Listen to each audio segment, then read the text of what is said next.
We are, I think we're live. It says we're live. Coming on. I'm going to wait until this little marker thing says 100% to believe. To believe. If you're there with me, say hello. But I'm truly going to wait to really get this started until I see this thing say 100%. Because I've seen it do both things. Where it says you're live, and here we are approaching a minute. Hi! Oh, there we are. Okay, we are live. Oh, I suppose I could have checked on my YouTube. My brain is not fully docked, so this should be fun. Oh my god. Yes, it does say I am live. Who is with me? Hi, Nicole. How are you, sweetheart? Seriously, tell me how you're doing. How is this full moon eclipse for you? I really want to know.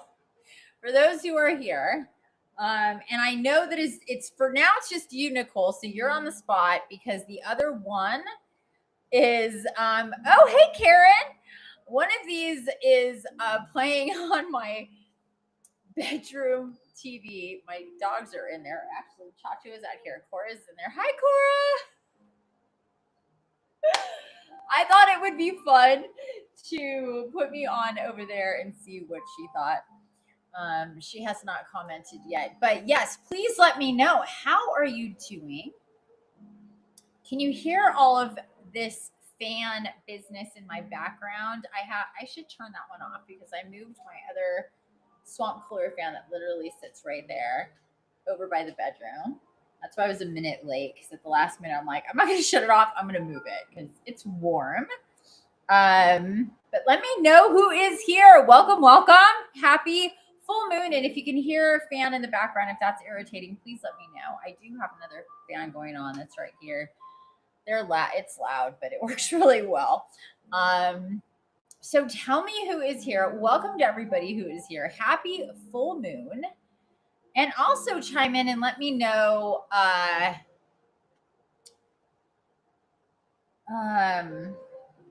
if you've had a chance to take a look at the details for the new program that I am facilitating that's starting on 9/9, and with that Stargate called Destiny, Keys to the Matrix. So please chime in. I'd love to hear from you. Where you're at with all that, how you're feeling with this full moon. I really do want to know. How's your energy been? How was it overnight? How are you feeling? Hi, Laura. Welcome, everyone who's here. And let's send out vibes to welcome in anybody who is meant to connect and be here with me tonight. I appreciate every single one of you for coming. And I'm so stoked to be here. I am very, very excited about this live. I hope you are too. Oh, Adrian is here too. Yeah. Okay. Enough with the hellos. Tell me how you're doing. There we go. Nicole says, I overdid it on crystals on Doris, the crystalline truth gates, and rereading through both sets of notes from the 8/8 Lions Gate. Oh, today? You did all that today? Today? Migraine for 48 hours, but starting to feel better. Oh my goodness. Well, we will make you feel better, girl. You're going to feel better by the end of this live. I guarantee it. You did all of that today? Holy shit. Yeah, that's a lot.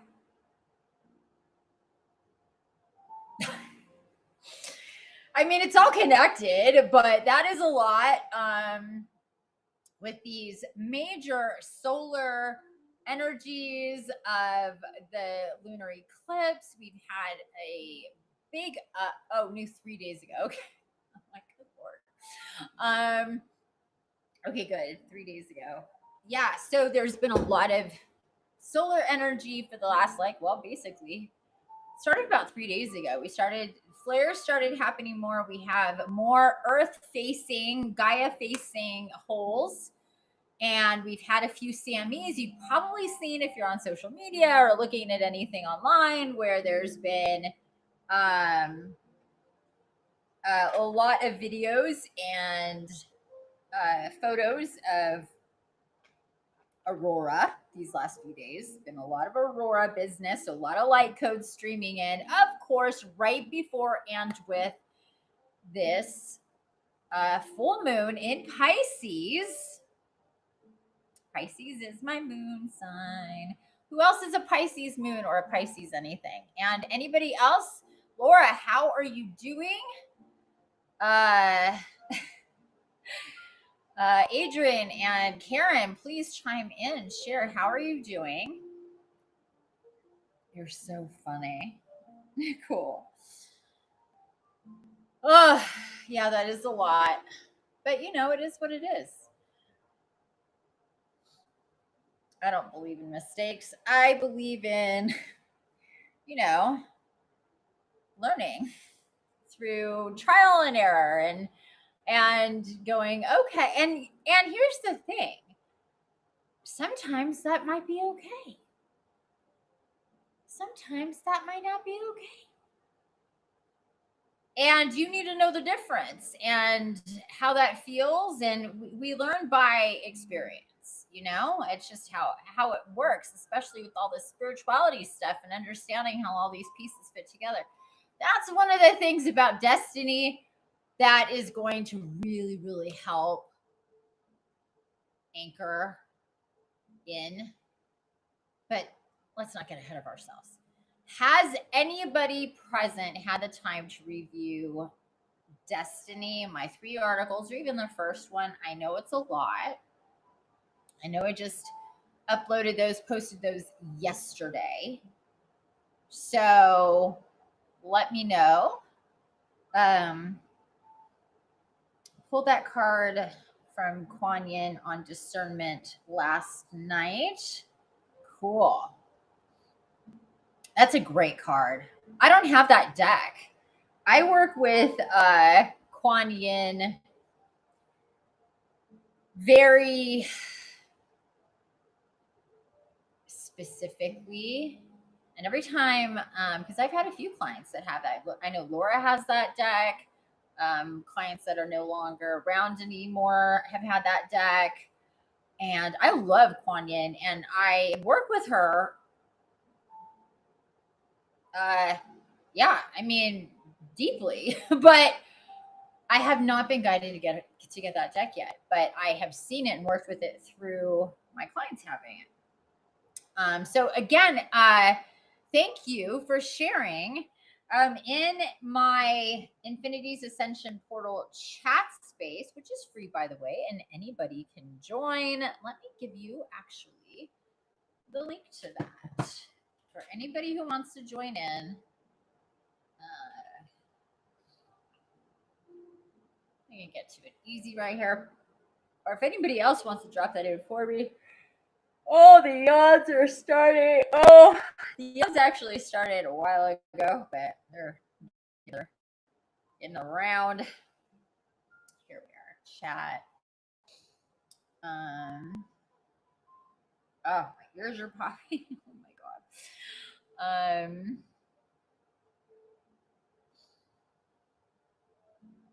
I'm just like, okay, how do we share?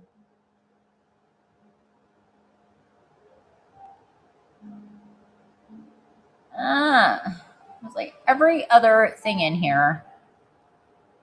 There's a freaking link. Oh my god. What? I cannot find where to. Nope, that's not what I meant. Okay. I don't want to spend too much time on this, but I cannot find the link to my chat. I've done it. Whoa.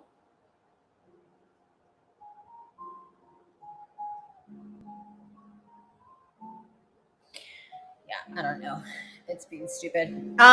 Laura, my energy is good. Lots of third eye business happening, which is really affecting my physical eyes. So, per usual, per typical for you, I'm assuming you mean itchy. They're usually itchy. Adrian, I'm doing good. Karen and I was given a new pup. She's a 3-year-old poodle mix. Aw, how cute. Well, that would be the kind of thing you would share with us in our chat. And I would love to. Now I can't even get to it. It's just.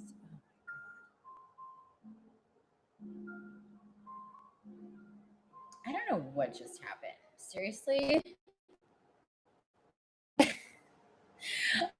I am so challenged. Now I kind of feel a little, I don't know, defiant. Like I'm gonna find or stupid. Like I've used it before, where it's like link to share this chat with other people, and I cannot find it right now. It's just, oh my god, it's so annoying. Anyway, I'm gonna let it go. If anybody else can get to it easy and drop it in there, I would love it. But it's okay if you can't. Nicole says, I got through the middle of your first article on Destiny so far and looking forward to finishing that one and reading the other two. Okay, cool. Thanks for sharing. Anybody else? Did you have a chance to take a look at that? Oh, maybe I could get to it even easier on my phone. Like, what in the world? Why is it so hard to like? I want to share this space. Search, shared threads, task board. This is dumb. Maybe I'm being all right. I am really gonna let it go. I am really gonna let it go.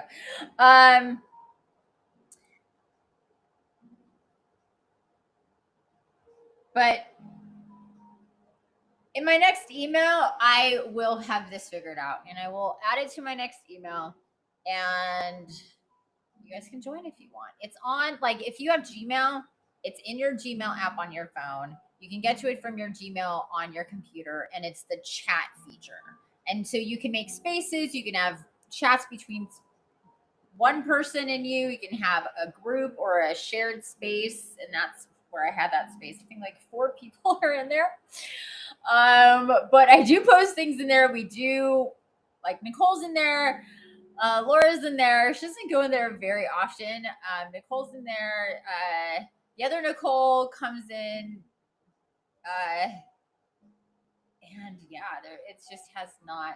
That's the thing that it's just, yeah, not very active. I hope for it to be more active in the future, just like everything, but it is what it is. So anyway, let's get into we were talking about Kuan Yin. Sorry. We were talking about Kuan Yin. And yeah, I was gonna thank you. Sorry. I'll get my brain fully docked. I started just all these different things going on. Thanks again for sharing that you got these cards and that this whole Destiny connection, because she got a couple of cards that specifically mentioned Destiny. And she was like, oh, this is becoming a theme. And then Infinity had mentioned Destiny. I kind of teased it a few days ago in a post when I was like, I just had some big breakthrough and Gaia's like frequency went crazy at the same time. And I was like, okay. It was really funny. And so I was guided to post that and tease Destiny. And so I said Destiny is coming when Gaia's frequency went very intense for a little bit a few days ago. Can't remember exactly when that was, but that was on my X. So if you follow me on X, maybe you saw that, but that is what she was referring to. And then she shared in that chat space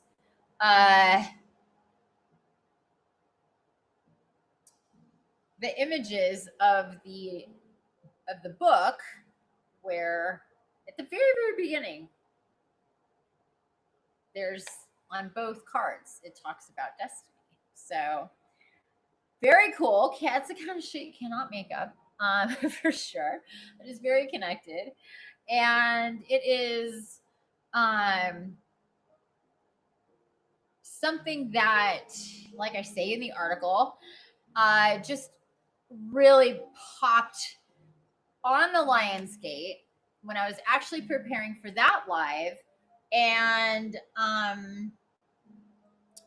it just like dropped in. Not the name, not exactly the structure of what it was. It was more about like just the theme of we need a very foundational program, a finite foundational program about spiritual awakening and reality for divine incarnate empaths who are awakening and going through that process. I don't consider anybody awoken or awakened or whatever past tense, like you've done it and you're done. There is no such thing as that. Not for anybody.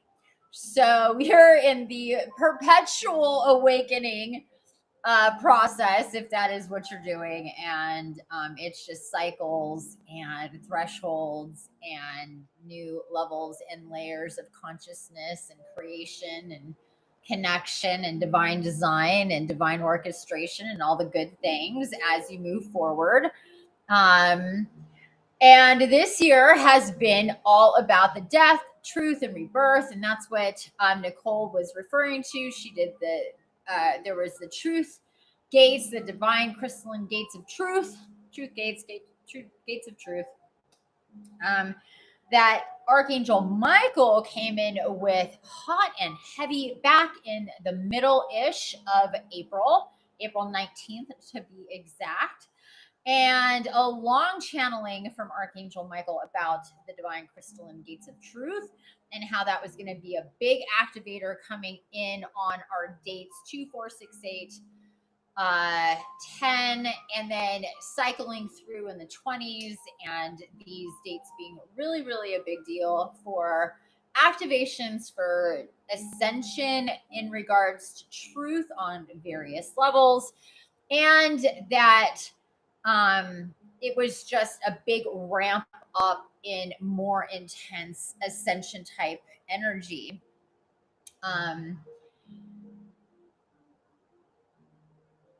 And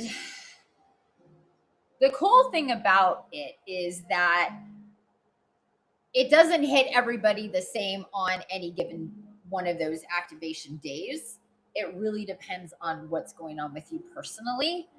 And the truth is interconnected between consciousness of people and systems of energy and like blocks or pods of energy. So that's always like in flow and moving and how that all works. There's a lot of layers behind the scenes or under the hood, behind the curtain, however you want to see that we couldn't possibly understand consciously that is happening around us, with us, for us, in collaboration with us when we're intentional about certain things, but maybe we don't understand everything that's part of that intentionality, you know? So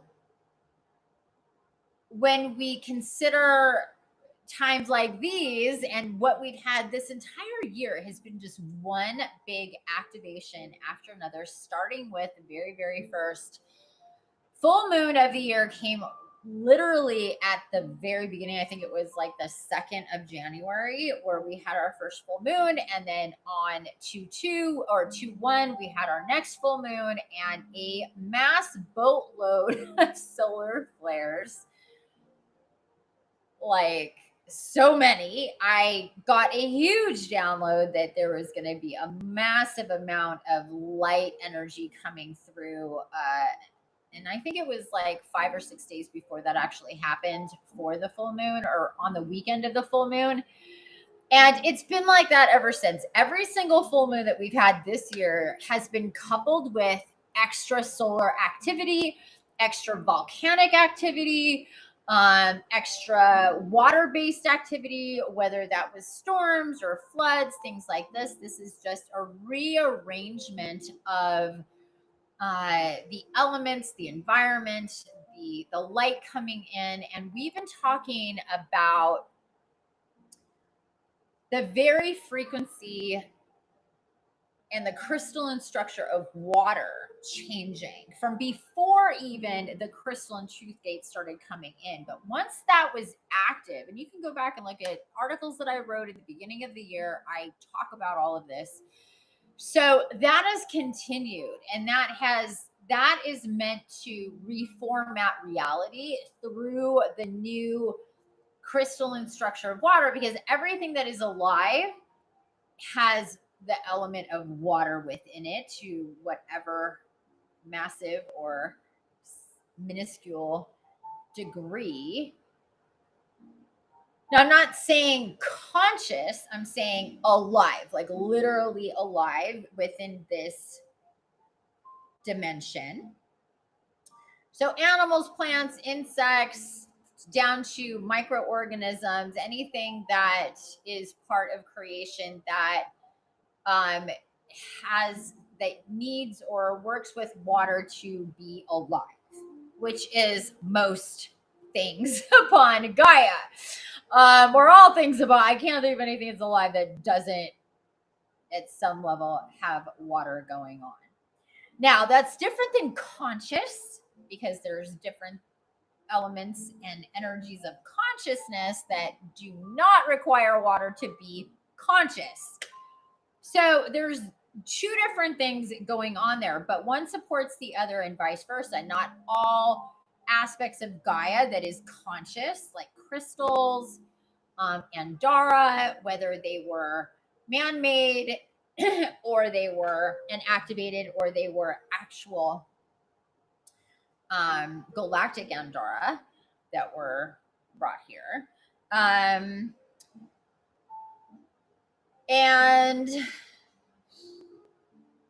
other things like metals, and there is a consciousness attached to those parts of Gaia that may not seem alive. They definitely have a consciousness that is connected to Gaia because they are of Gaia. And these same minerals or metals and crystals are also present in many other places around creation. And so that tells us, and this is why scientists and astronomers and are going, oh, there may be water there, because it's like, what? It's like, it just, if something's going to live, it needs water. And it's just funny. It's just like, and then there's like discoveries like, oh, there's a whole planet that's just diamond. That's like a planet that's just one gigantic diamond and just fractals of diamonds, and that there's consciousness there too. It's different. Anyway, I can talk about this stuff forever, but the facts here are that upon Gaia, and especially when it pertains to us and water, we are crystalline, we are water, we are all of that within our bones, within our flesh, within our blood.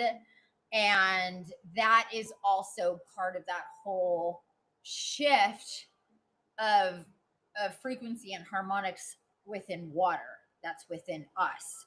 Everything that is upon Gaia that has water as part of its living structure is having that happen, whether it on any and all levels. That means that Gaia as a whole, because we're not independent, we're nothing that is upon her that is alive, and her is a consciousness being, creational being, part of creation, meant to hold infinite amounts of consciousness and life, and the death, truth, and rebirth cycle is part of one conscious like ecosystem and vibrational field within the greater vibrational field.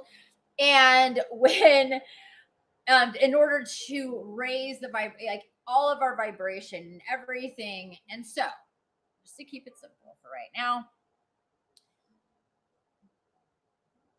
The main element of Gaia, water, like the main element of us and the main element of many living beings upon Gaia,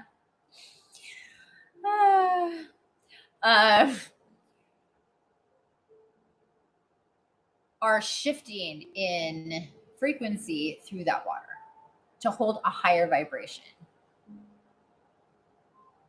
It's beautiful, it's magical, it's divine, and it, at the very least, it's efficient.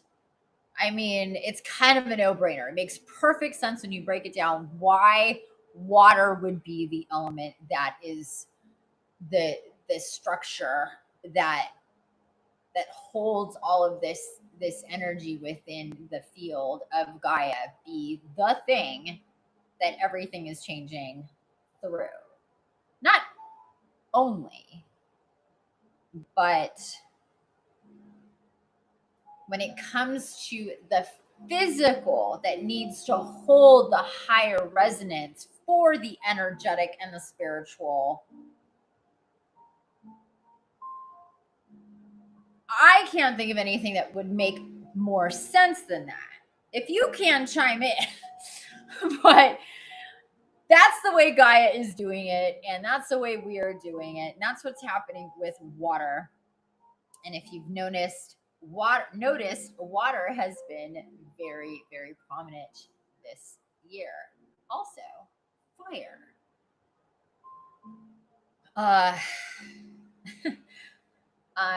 Extremely. So all of and air, obviously. And so all of the elements of Gaia are getting cycled, and so then we have the volcanoes and we have the earthquakes that have been on a level. Many big earthquakes this year. Very near where I was born in Colombia. And I mean, it's hard to explain how I felt that, but I definitely woke up feeling that things were shifting and displaced in a very interesting whatever kind of way. And then I get earthquake notifications on my phone, so I don't have to dig too deep.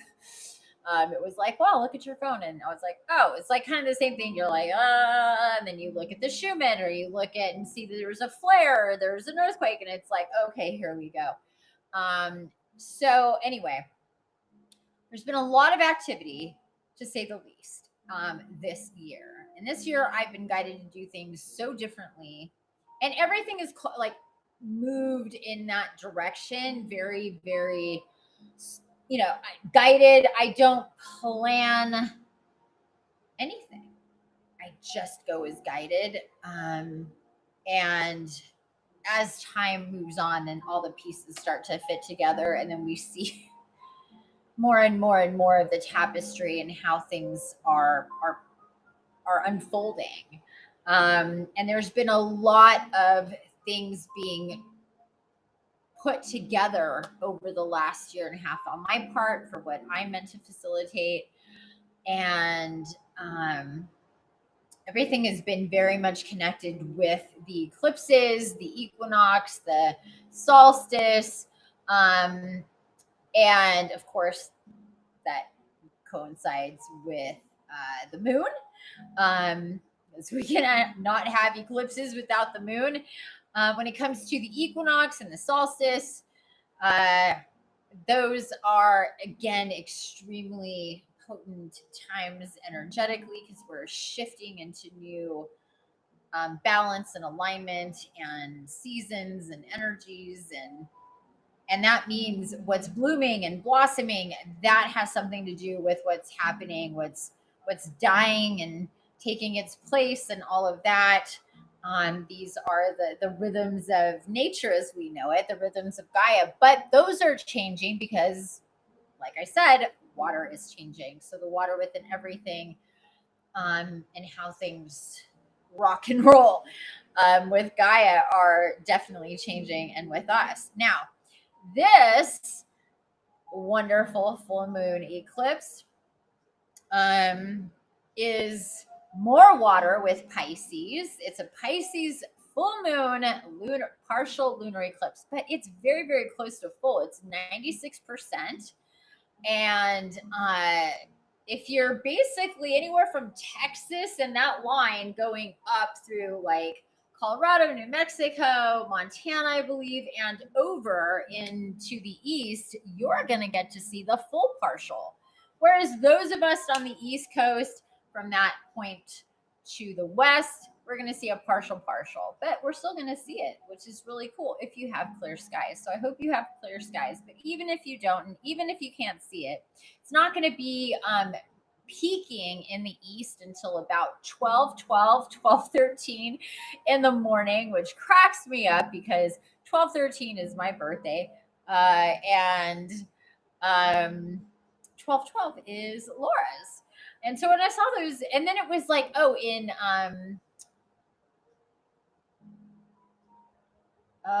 where else was it?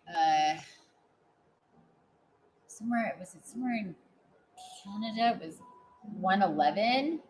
I was just dying over these numbers. I'm like, you've got to be kidding me with these numbers. Anyway, and it's going to last a decent amount of time too, where it's going to be this beautiful kind of blood red with the moon in this eclipse.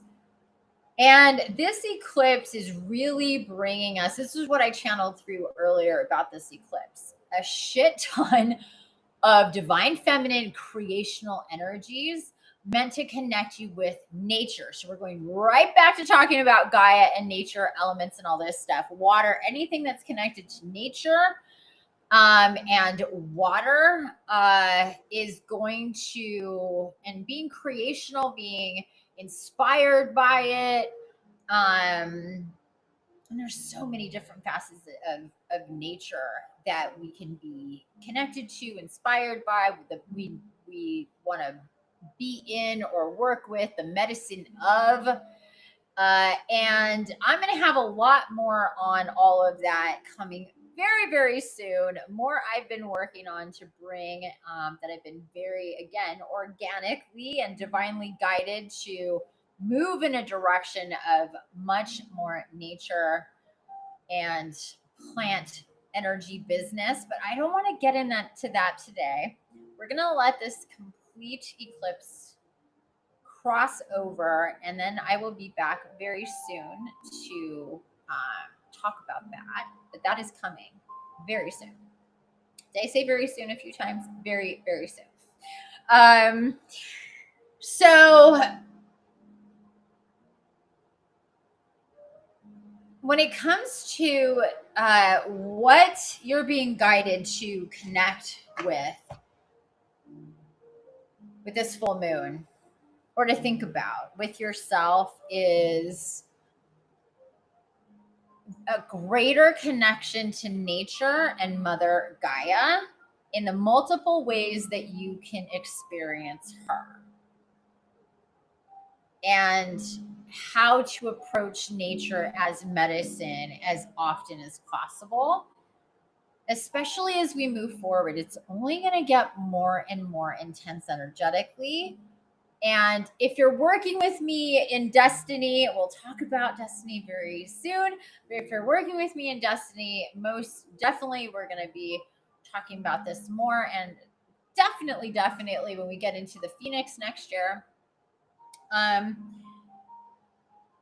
But if you're doing your own thing and you want to think about how to help yourself and connecting with this eclipse to really help yourself maximize these energies, tapping into what is being invoked and activated with Gaia and with all of these energies, it would be nature, creation, and either working with, experiencing, connecting to in various ways. There's so many infinite ways you can do that. and letting nature itself, being conscious about the medicine of Gaia in all the various forms that exists is really, really important right now, because it's going to keep your vibe high. And that is essential, because as we move forward through the rest of the year, the truth gates are going to be activated more. And that means for a lot of people, they're going to get their bells rung, their lives, their invisible prisons, their questions are going to be answered in ways, and truth is going to come out more and more. That's why the truth activation started a few months ago, like we said. And that's what people want. I mean, that's been such a theme over the last 10 years, the truth. And that's how we get, that's what spirituality and spiritual awakening is all about, is the truth. What is going on? What is going on? And how does reality make sense?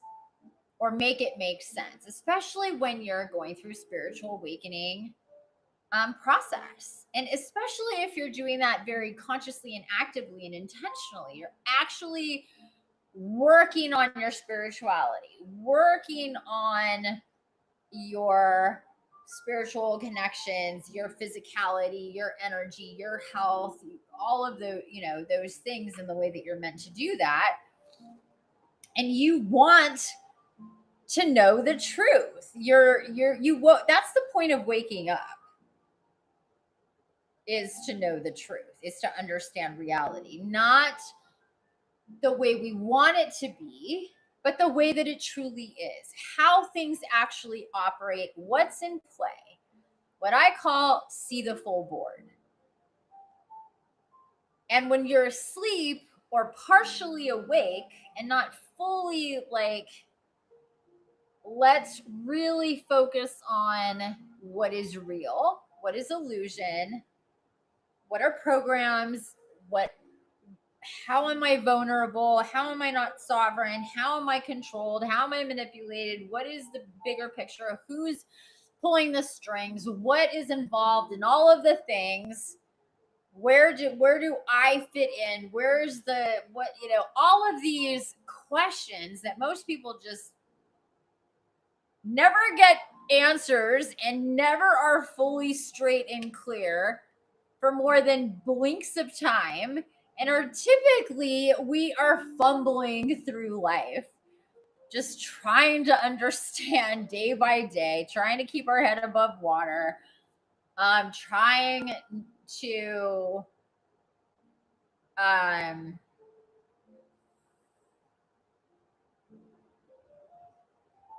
be more awake, more connected in whatever which ways. But most people still have a lot of offloading and healing to do before any of that can take place.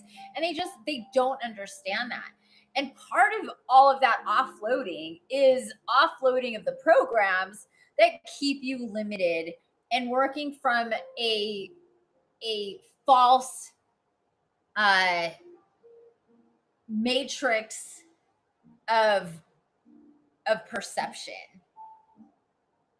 and knowledge that isn't true. So we wake up to go, oh, what is actual reality? And people get bits and pieces of that, and a lot is left on the table to be understood, put together, figured out. It's like a jigsaw puzzle. You get little clusters of, oh, that makes, and then it starts to get like, I don't know, it gets a little fuzzy, and then you get this one, you get this one, you get this one, and it's all kind of, it's not put together to see the whole picture of all the things that are in play. And there's so many things that are in play, and most of it is invisible, but real and available or or the opposite, actively working against our progress in understanding the truth, because the whole point of the fear-based material matrix is to keep us in illusion, keep us limited. So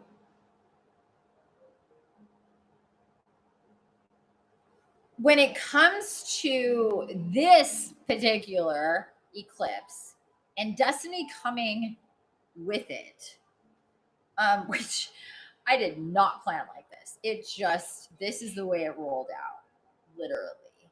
And these things being interconnected and all the other things leading up to this to get us already to the end of August and into September, if you can believe that, is where we're at. That it's in support of holding a foundation built in truth. Your truth, the truth, not my truth, the truth. Let's make that distinction. This is not about, oh, these are ideas and theories that I have put together, and now I'm going to teach them to you. And this will be our little cult of belief about how what is all up in reality. That is not what I'm talking about. These are fundamental pillars of creation, if you will. There's that whole 11:11 thing. About the different facets that are part of reality that are real. And once we understand all the different pieces in play, and then our experience before we understood all of that, and then our experience while we're like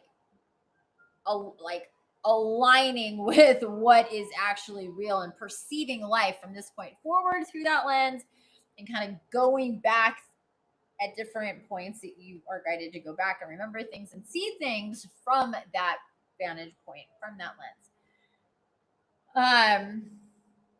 That is essentially what we are meant to do with our awakening. It's not just to be more connected to nature, to get crystals, to do yoga, to get healthy, to lose weight. All of those things are great, but that's not the point. All of those, the things that we use to get that way, to get healthier, to feel better through energy work and spirituality and meditation and crystals and plant medicine and all these different things that make us hippy dippy woo woo people. Those are tools to meant to get us where we're going. And I have referred to myself as a tool for close to a decade. And because I've understood that I'm a tool meant to be worked with. This tool doesn't do the work for you. This tool makes the work possible much easier. And everything this tool is meant to create as more tools, to use the tool with the tools and all the tools that, and because this tool is so connected to Gaia and nature and connecting, being literally, I mean, I don't know how much more connected to Gaia I could be.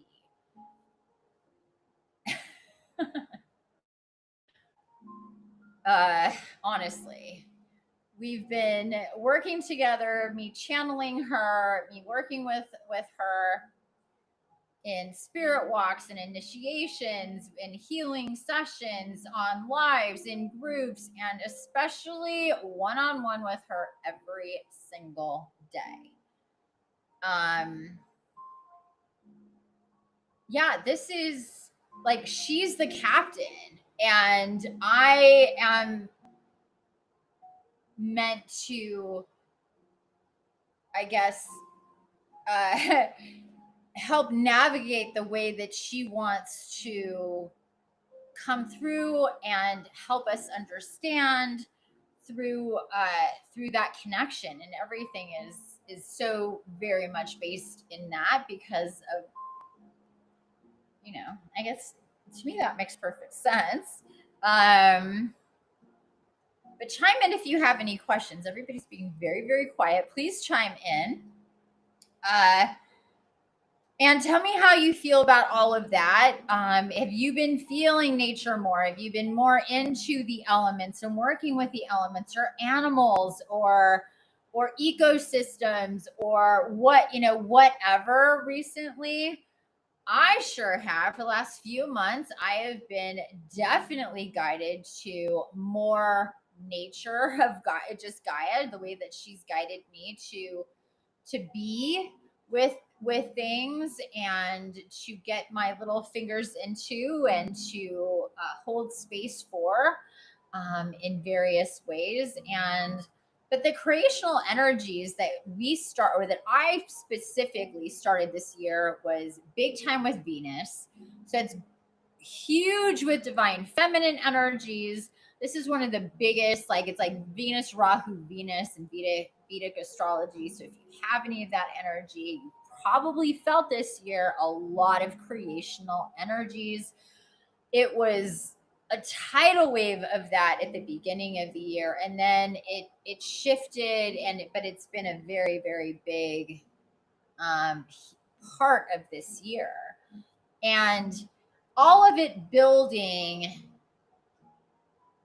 like pillars to build on. I know I keep saying like foundations and pillars because everything that is led up to now and everything that we do moving forward um, is about foundational work. We're still on the foundation, building the foundation of our divine incarnate, highest possible golden timelines of where we're, like the max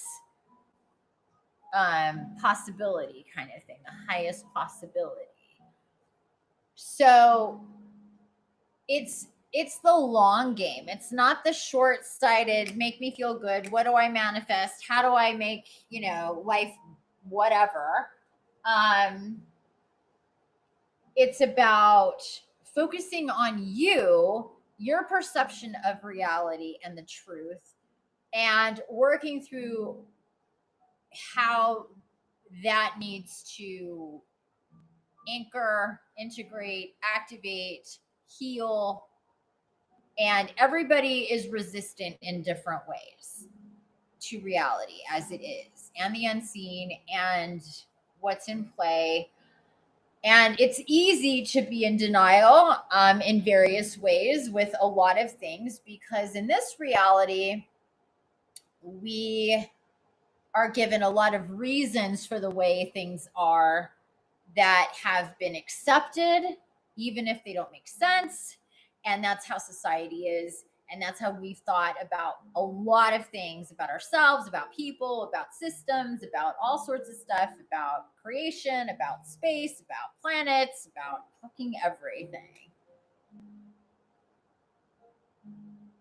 So even the most like open minded and open hearted sometimes will like, things will be difficult to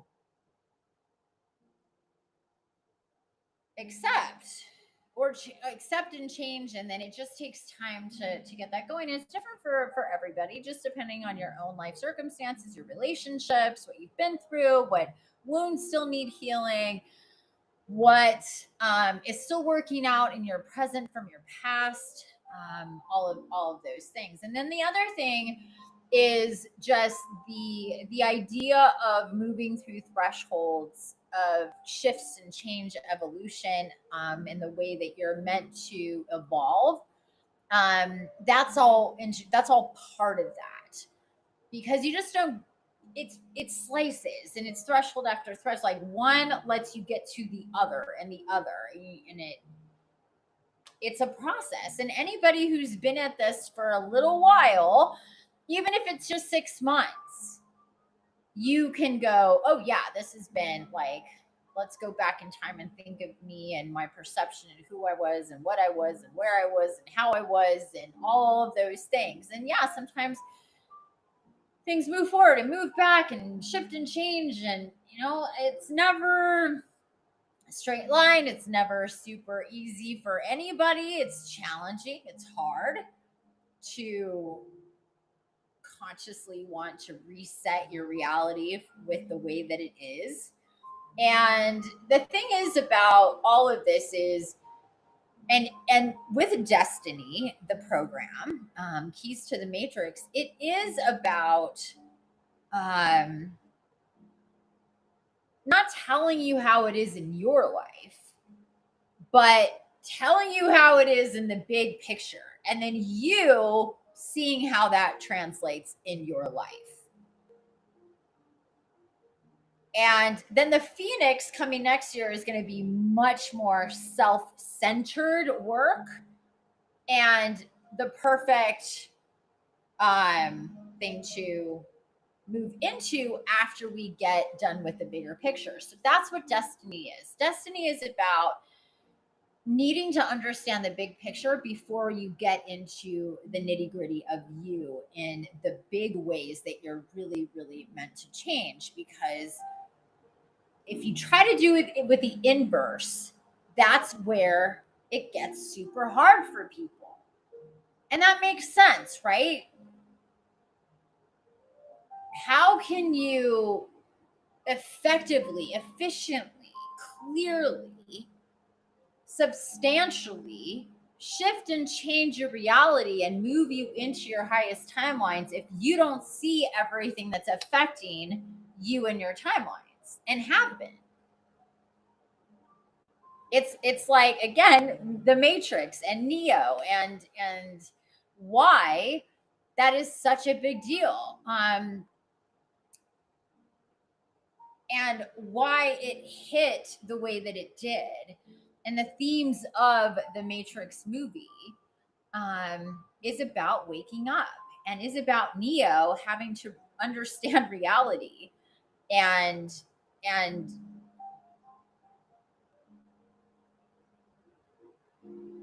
do the checks and balances again and again about what was real and what wasn't real, and who he is and what he is, and to understand what he's meant to do in that reality.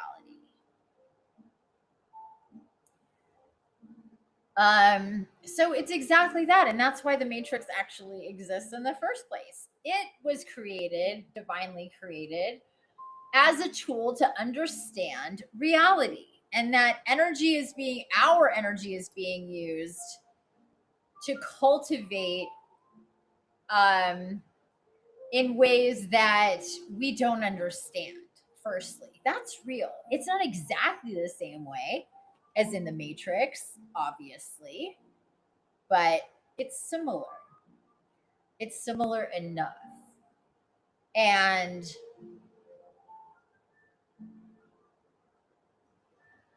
people were in that movie plugged in a way and fed a reality through literally a TV show of their lives being projected, that they're actually moving through, thinking it's virtual reality, basically, that they were living in, when all along they're plugged in these goopy pods, and their literal life force is being used as energy for the machine. That is not outside our reality. It's just different. And we are meant to understand that when we wake up the way Neo wakes up in the Morpheus moment, the red pill moment, is, do you want to wait to see reality the way it is? Because it is very different from what you think it is. And not knowing exactly what you're going to get, what you're going to see, and how that's going to change your reality forever, what that's going to mean for you. Is it better? Is it worse? Will I like it? Will I hate it? Will it scare me? How will it change me? What will it do? Is it true? Is it not true? All of these questions that we have to, just like Neo had to face and be like, what do I really want? Do I really,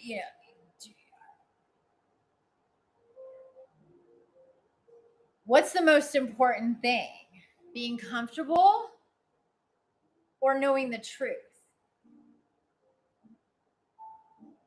And that's not so clear cut all the time for everybody.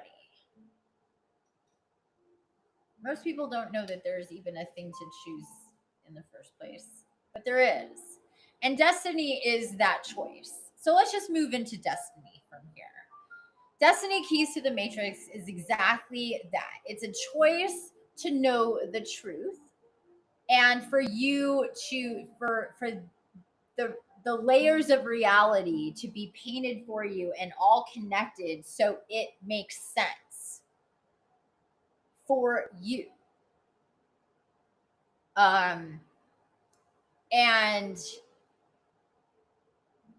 I could have stretched this to a year probably program, and gotten really, really deep in different places and kind of expanded it, but it wasn't necessary. It's not necessary. 12 weeks is where we're at with Destiny, weekly meetings, and 8 foundations, 8 pieces, big pieces of information. Within the pieces, we have the keys with the foundation and the keys under the foundation. And every week, we will meet and discuss what you reviewed for yourself in the program. The online program is hosted on my website. So if you've done any of my programs before, that is where it would be hosted. Same thing. And it goes piece by piece, step by step as we move forward. So you won't be able to skip ahead. You'll be exactly where we are every single week. And our meetings are not for me to go over everything that you got for yourself that week. And something to be very aware of is that it's like Goldilocks. It's not too little, it's not too much. It's just the right amount of information and stuff to review and consume to understand what we're talking about and then process that and then get to the meeting to discuss. There's no more work to do. There's not like, how does this apply to me? This is how do I, assess my reality, et cetera, with the information that I just got. That is really not part of the program when we're in the 12 weeks. And that's for a reason, because what you're going to learn and consume is going to be enough. It's going to activate you. It's going to do things without making you do excavation. So when we get to the meeting every week, we're going to have a face-to-face to discuss. There's going to be just a very simple template of preparing you for what to bring to the meeting. So we're not just like, So when you come to the meeting, you have a template that's going to be filled out about what you went through that week so we can talk about it. And it will be a discussion. And in also that meeting, I might be guided to Oracle. I might be guided to do some energy work. I might be guided to do some harmonics or frequency work. It's kind of on the table, but we're at least going to talk. We're going to open up every meeting with a anchoring. But aside from that, it's open besides the discussion. So it's not a lecture. It is a gathering to discuss what you processed, answer questions, Q&A, share, and experience whatever we're meant to experience that week. And as you can do the math, 8 foundations, 12 weeks. Not every foundation can be done in a week. So there's a couple that are for 2 weeks. We also count for 11/11. This year it is on a Tuesday. And so because our meetings are going to be on a Wednesday, or on Wednesdays, and they start on September 16th, but the program opens on 9/9. That is a really important thing, but I'm going to circle back to that. So anyway, 11/11 is on Tuesday, and we would normally meet on the next Wednesday, but because 11/11 is what it is, and I'm still not sure what I'm going to be guided to do with it or for it, aside from we're already in destiny, but that doesn't mean anything when it comes to that. I don't yet know. So what we did was we moved. I think that week we're moving that meeting to the Friday instead of the Wednesday, and then we're not going to have a meeting on the week of Thanksgiving, just because that can just be kind of a lot for people to, a lot going on. So we're going to give us a break for Thanksgiving week, and then pick it back up. We end everything on the first week in December 4th. So we're done by December, when things can get hectic for people. And it's a really good time to just integrate. And then that is when your alignment is going to activate. And what that means is at the very end of the 12 weeks, you are going to get an alignment synthesis that is going to take you back and ask you now the deeper questions. It's not going to be a ton of work, but it's meant to see what you recall, what stuck in learning all of this stuff, what is good to review, and it's just going to take you through that in a really intentional and efficient way. And if you work with me further, if you go into the Phoenix, if you work with me one-on-one, we will definitely be digging into your alignment synthesis for destiny to help you further acclimate to reality and through your spiritual awakening. There's also the component of, while the entire 12 weeks are taking place, you can book one-on-ones with me at a reduced minimum donation rate of $111 for an hour, and just have that there. And those are unlimited during that time. Well, given our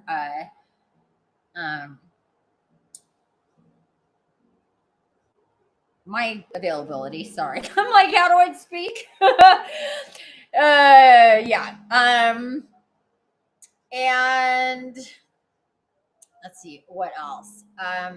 Any questions? Let me just stop here and ask again, everybody. Are people still here? Any questions? Any comments about anything that I've said so far when it comes to destiny? Please chime in.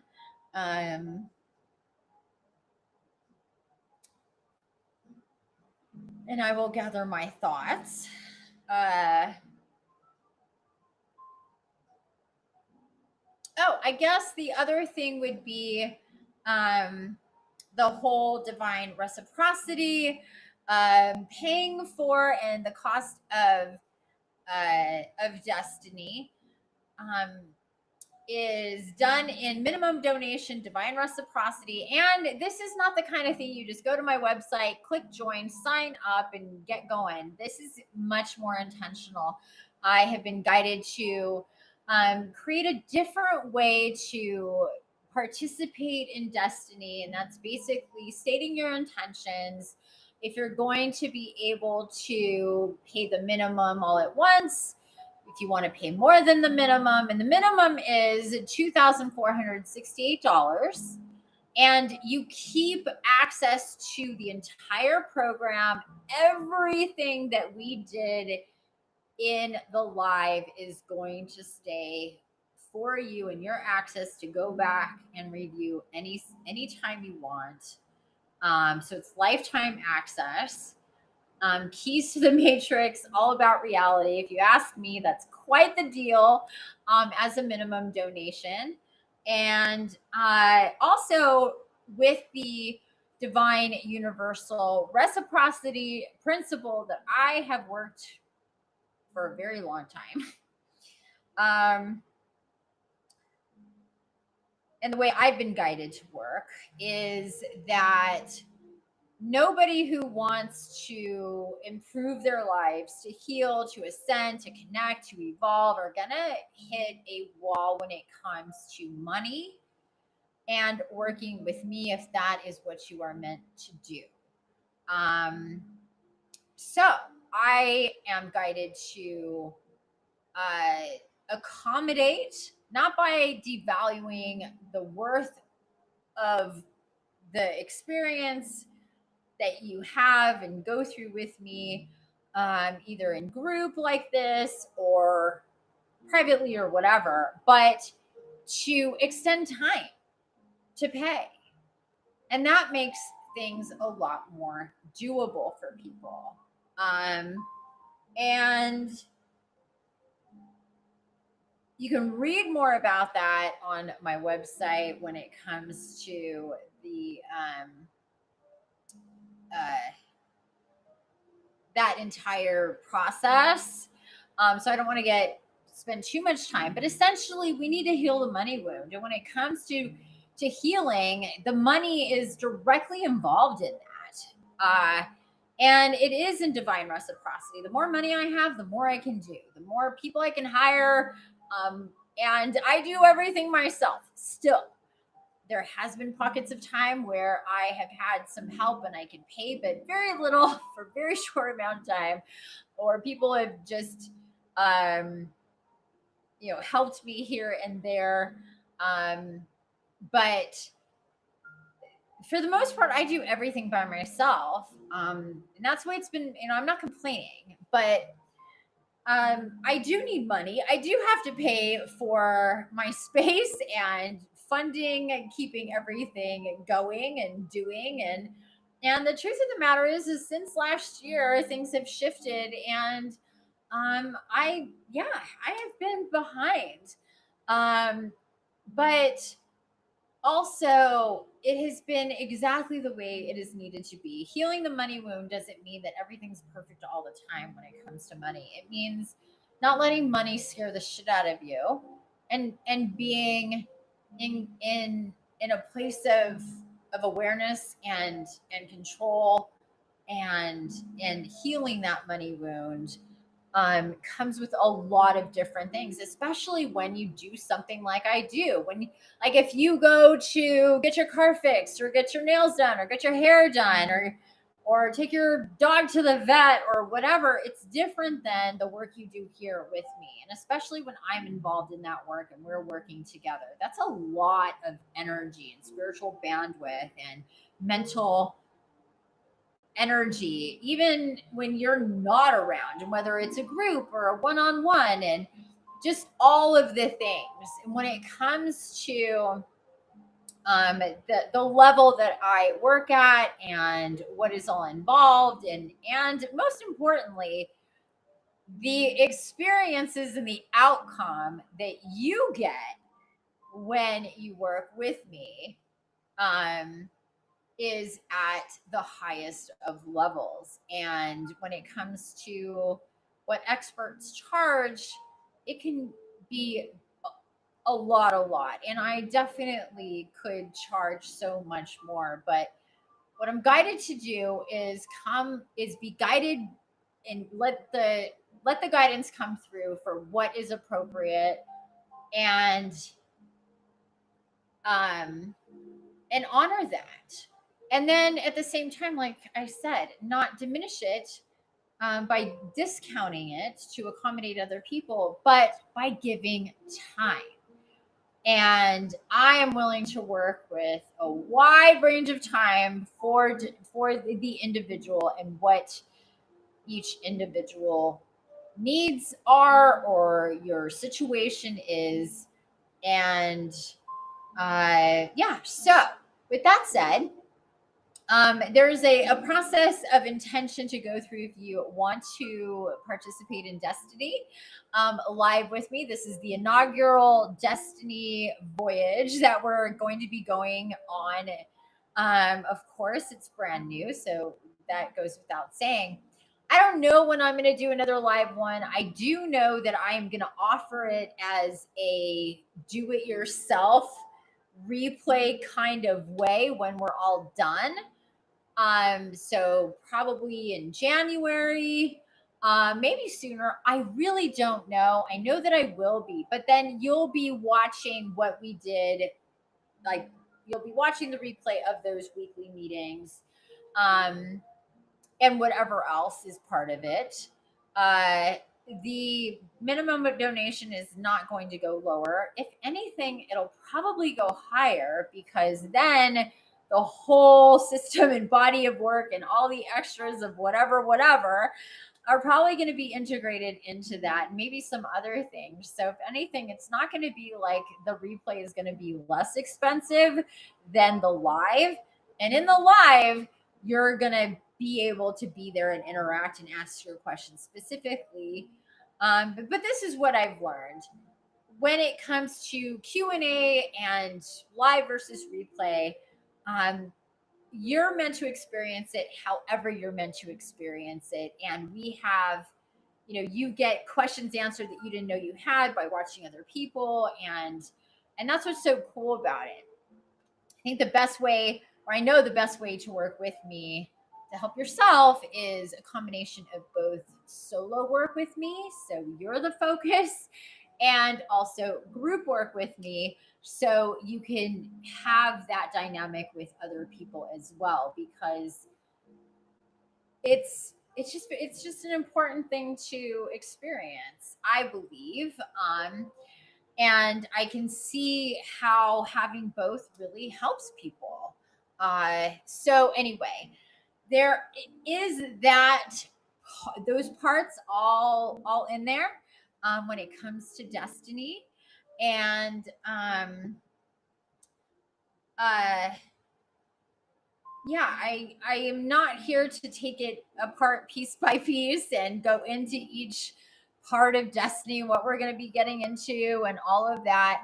You can read the 3-part series, really everything that's a part of Destiny, and then kind of the inner workings of how it came to be, what is all part of it, and then a little bit of history as well, and like the nitty gritty of it all. You get all of your answers in that series of articles, and I do believe that it is linked in the description of this video, but I will put it in the comments and put it in the chat here.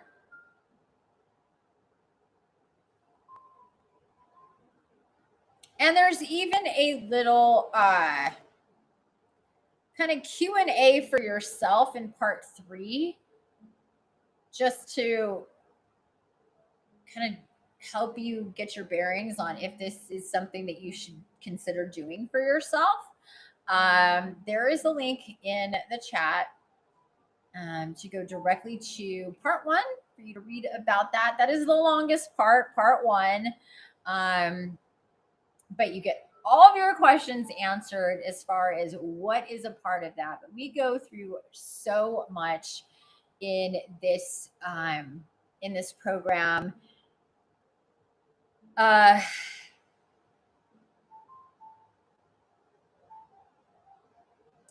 Yeah, I'm just kind of scrolling through here to see if there's anything I'm supposed to call out right now.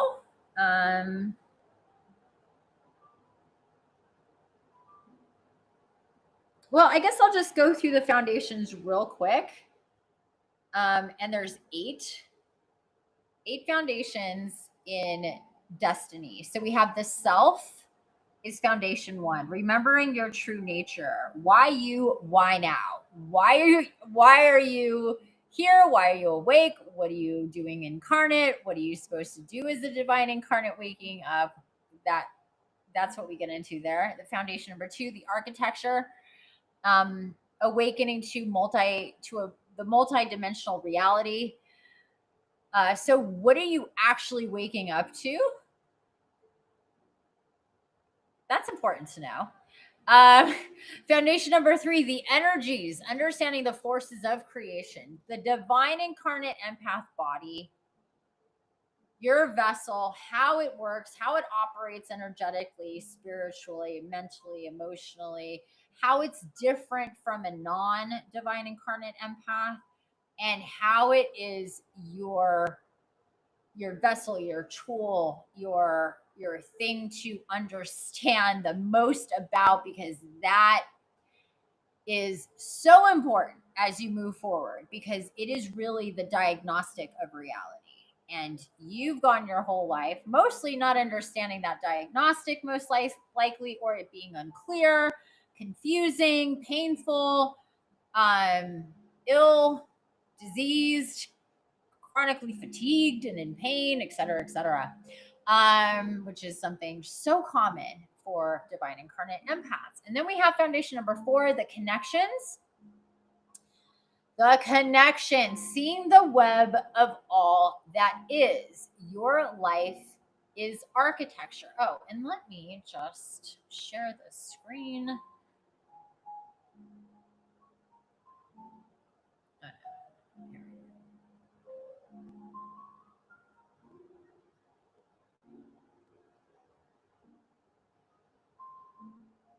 Okay. So this is, let me just zoom out here. This is the article about halfway down.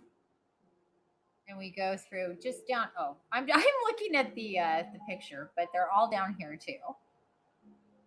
So foundation number 4, the connection, seeing the web of all that is. Your life is architecture. Understanding that your perception, your life, and how things are orchestrated, from your divine design to divine orchestration, and the different basically pieces of reality that all come together, that are essential to see and consider as you move forward, as you make your choices.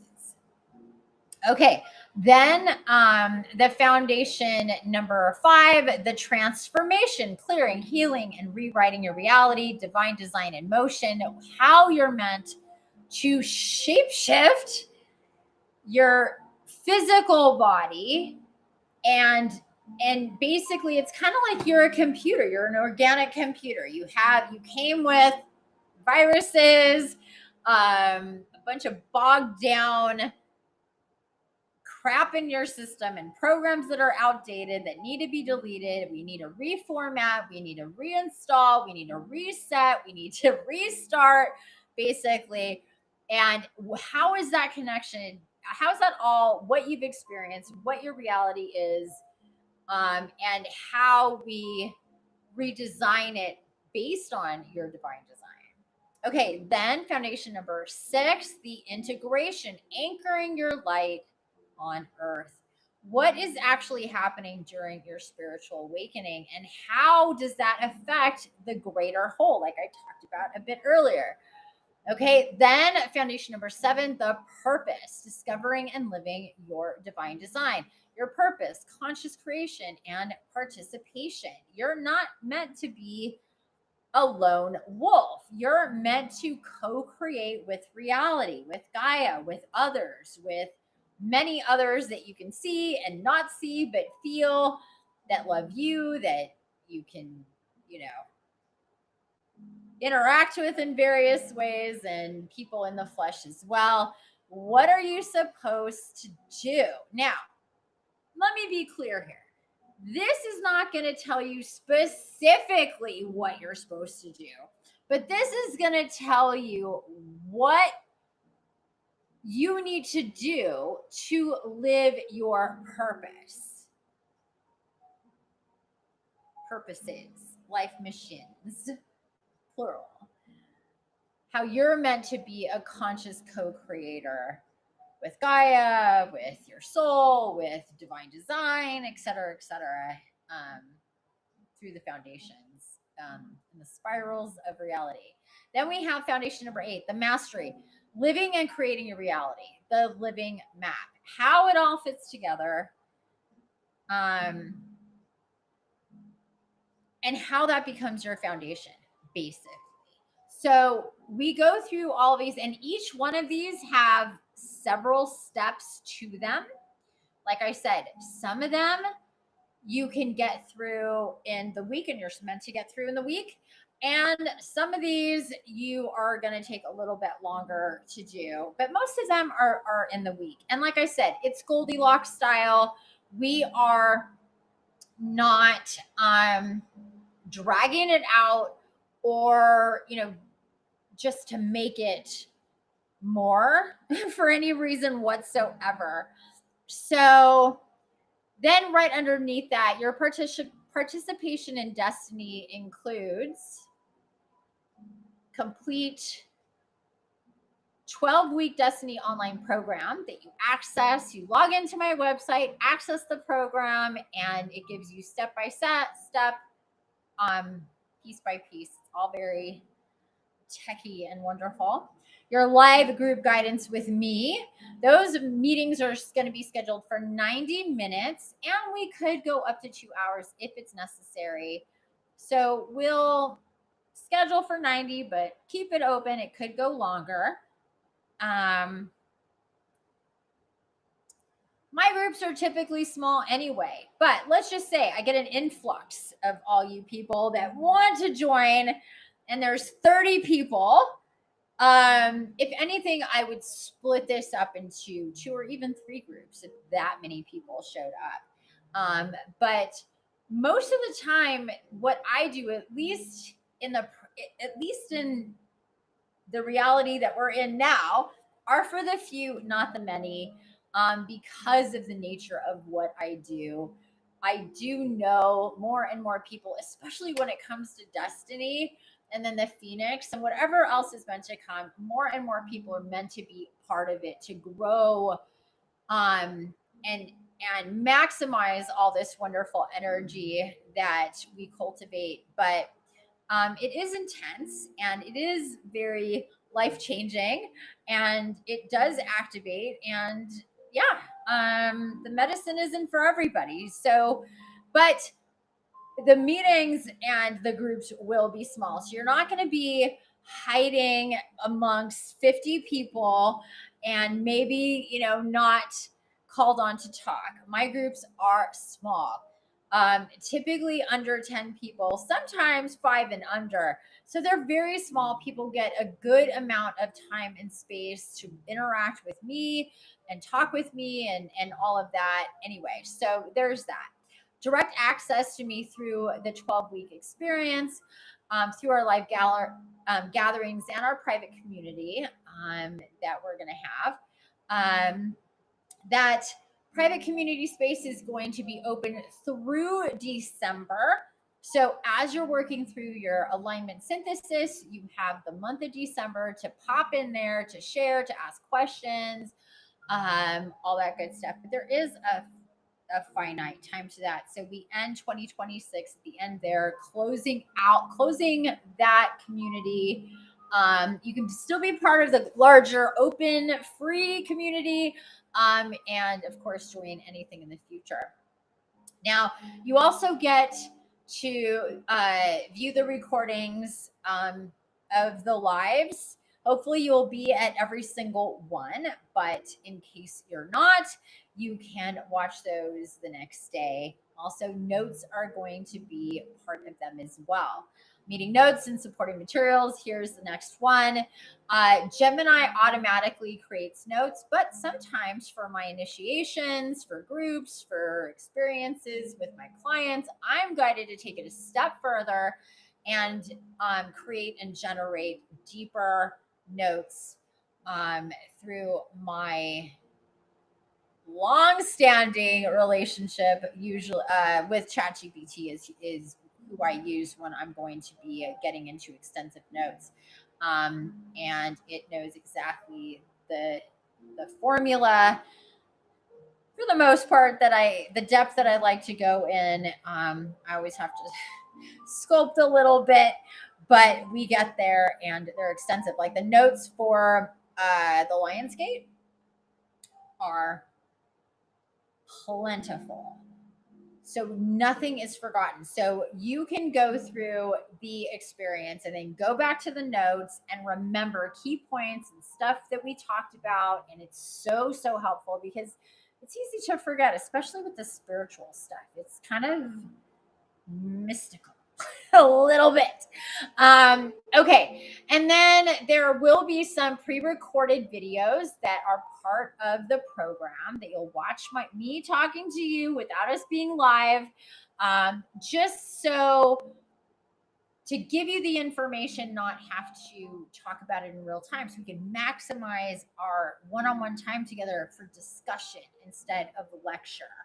Okay. And then we have, of course, divine channeling and guidance that will come up in our meetings for you personally, for us as a group, for us as a collective, regarding whatever it is that we're talking about. So you're definitely going to get very timely channeled information during this experience, and not just when we're live. I'm sure that I'll be guided throughout to post, to share all sorts of stuff, as I usually am for especially the longer experiences. Then we have, oh, we're missing a bullet. Energy healing, clearing, activations, and other energetic or spiritual work when guided, like I said, depending on that will come up, whether it's in our lives or elsewhere or otherwise. Additional teachings, resources, materials, or experiences when divinely. Oh, there's that bullet I was missing. What's it doing down there? Okay, I gotta fix that. When divinely guided to add them. So, like I said, it's set as far as what is going to be in every foundation and with every key. And I already know that I am going to be guided to add to that as we go in real time. So there's going to be a piece of this program that is kind of on the fly as I'm guided. That's just the easiest way to put that. And then, like I said, the destiny alignment, that is your final guided review on your own. That's after we process all of that business. And you can definitely read for yourself more of this. I don't want to spend too much time taking you through this when you should definitely take a look at it for yourself. Like I said, I spent first a lot of time getting the information on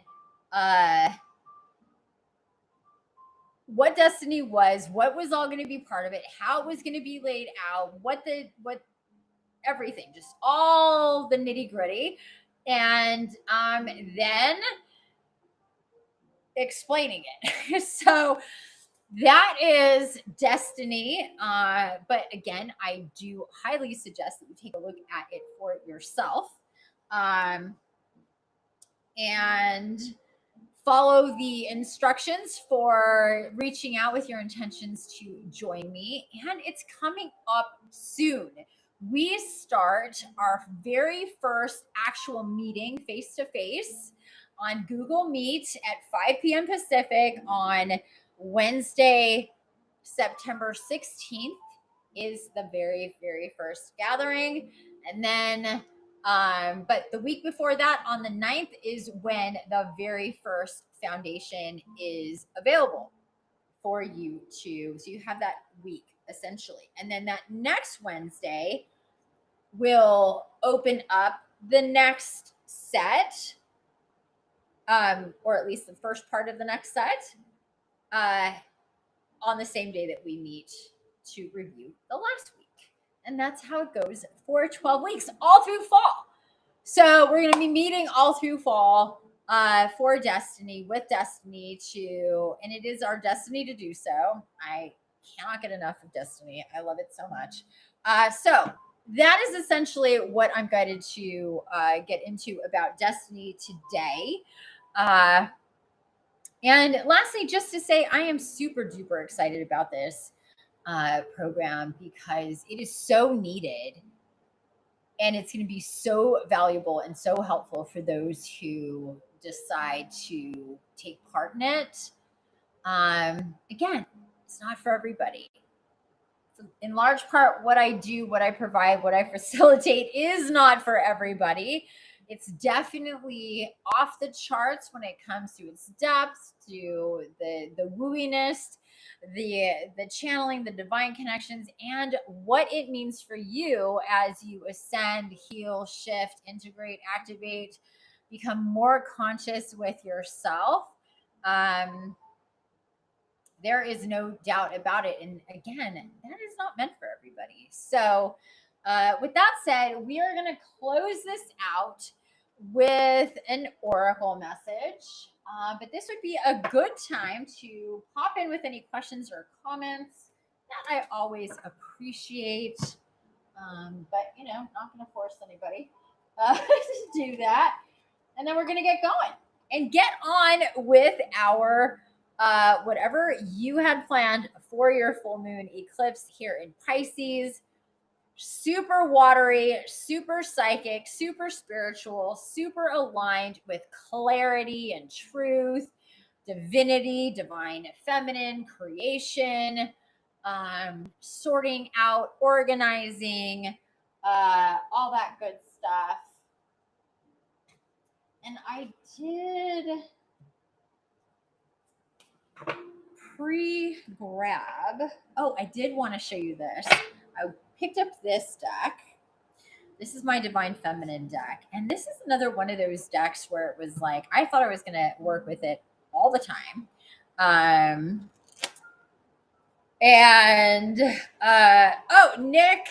Nikki, I love that, Nikki. Nicole says, Nicole Smith, 444, you and your fours. I love it. I am looking forward to this with an exclamation point. Yay! Me too. I'm so excited about Destiny. I truly am. And then we have Laura saying, I'm very excited about it. Aw, good. I am too. It might just be the three of us. We'll see if more people join. But if it's just the three of us, girls, we're going to have a good old time. Whoever's meant to be there is meant to be there. And yeah, I'm super excited about it. The doors are open for anybody who wants to participate. You don't have to pay all at once. You don't have to pay by the time it ends. I am flexible. I am understanding. I meant to hold space. Oh, shit. I didn't mean to do that. I meant to hold space. I was going to show you something. Shit. Oh, what did I just do? Damn it. Got all distracted. Just started. Okay. I don't know. Oh, I lost her. What did I do with her? Okay. Oh, there she is. That's what I was going to say. So this is my Divine Feminine deck, and I thought when I got it, I would be using it a whole lot, but it's one of those very specific at very specific times that I'm guided to it. And I was guided to it today. I picked it up and I turned it over, and look who's on the very bottom. None other than Kuan Yin. The goddess of compassion. I recognize suffering in order to realize it. Curiosity breeds compassion. The goddess of compassion. So she is the gooey center. She's like the quintessential empath. And super watery, by the way. So anyway, after seeing Nicole sharing from Kuan Yin's deck, from Alana Fairchild. I grabbed this deck, and who was on the very bottom? None other than Kuan Yin with that beautiful butterfly. I just thought that was really, really cool. Oh no, I wonder if Nicole has missed all of that. Well, hopefully you have not missed all of that. I just got back and I heard Kuan Yin. Yeah. Okay. So this is my Divine Feminine deck, and I am not guided to it very often, but I was guided to it today. I did pick out a few decks before we started, and when I turned it over, Kuan Yin was on the bottom. The goddess of compassion. I recognize suffering in order to realize it. Curiosity breeds compassion. So it's all about being an empath, empathy, being compassionate to ourselves to and others, but not without boundaries. To be compassionate to ourselves first and foremost. Laura says, "I love that." Oh, trust me, so do I. So she is our first card by default because she was at the bottom and she's showing up today big time. Like I said, I do and have worked with Kuan Yin for a while, for many, many years now, and I absolutely adore her. I love her so fucking much. I cannot get enough of Kuan Yin. So this is why every time I'm like, should I get her Oracle deck? It's like, no, and I'm like, why not? And I know it's because it's kind of like a slippery slope. I know at some point in the future, we're going to be working so tightly with Kuan Yin, so much with Kuan Yin. I don't know what it's going to be, but I've known that for a while. So I've also been like, okay, for later, we'll get deep with Kuan Yin because there is such a deep connection that I have with her. She is so special to me. Truly, she really, really is. Yeah. So anyway, there she was at the bottom. Um, I know, me too. I swear to God.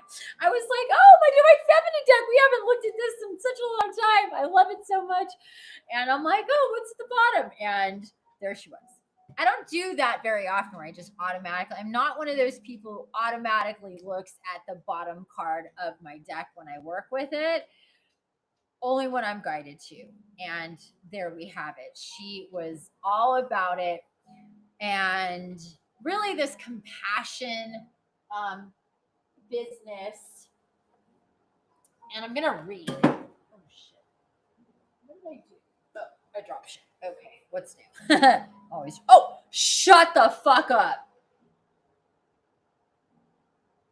I shit you not.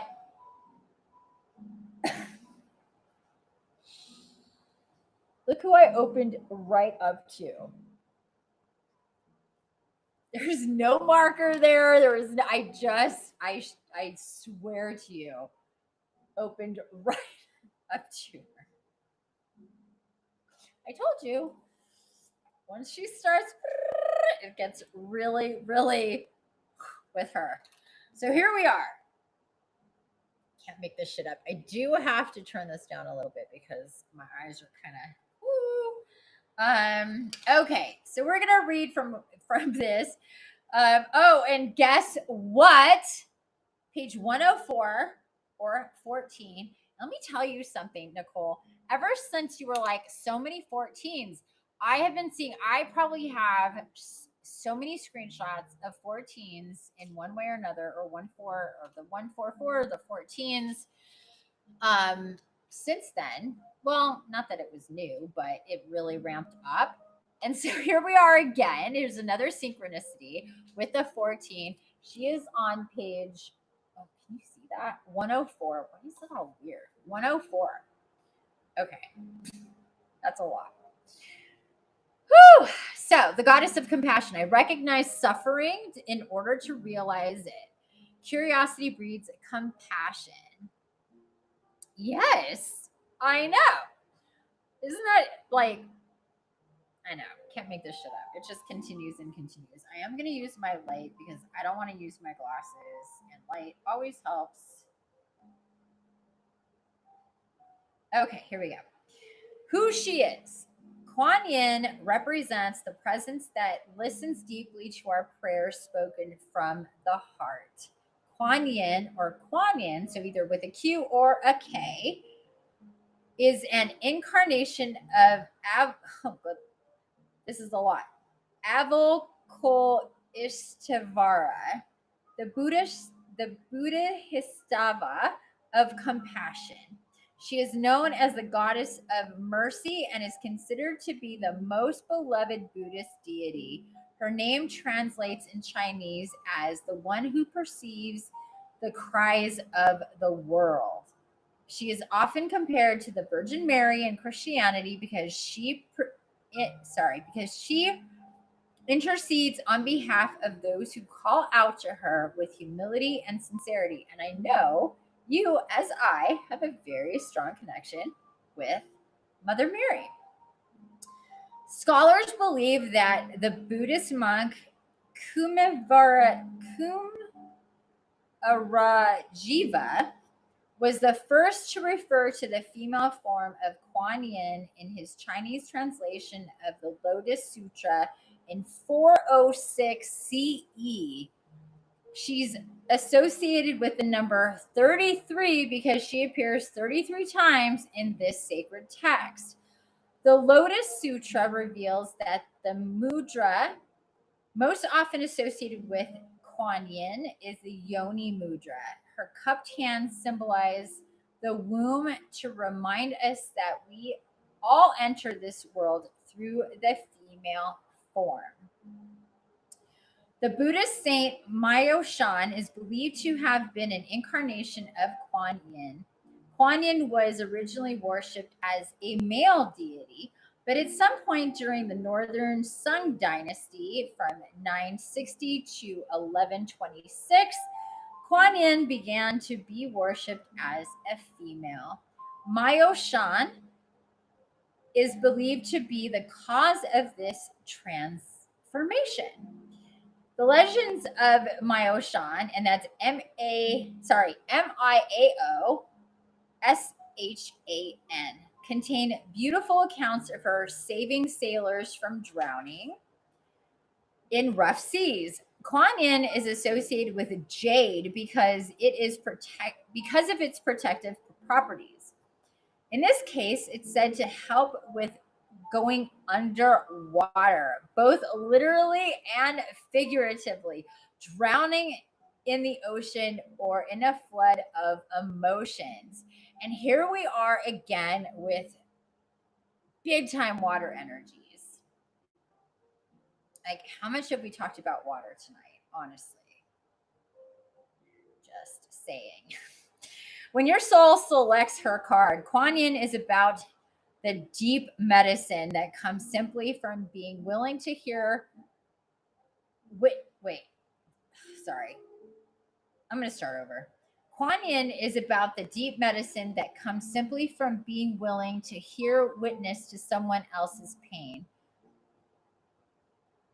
To really listen, we have to move from the ego to the soul so that the story we are listening to doesn't become about us or trigger us. This also applies to the moments when we are listening to the story we tell ourselves about who we are. Oh, I love this so much. We are often far harsher and less forgiving to ourselves than we would ever be to someone else. Absolutely. Kuan Yin suggests that we listen simply with curiosity. Curiosity allows us to detach from needing to take the suffering from someone we love personally. Curiosity is the door that leads to compassion. It frees us from feeling as though we have to react to what we hear or defend and explain our part in their suffering. We can just perceive the pain that they are in, or we can finally hear our own cries of despair and not seek to judge or justify them. We can just be present to what needs to be heard.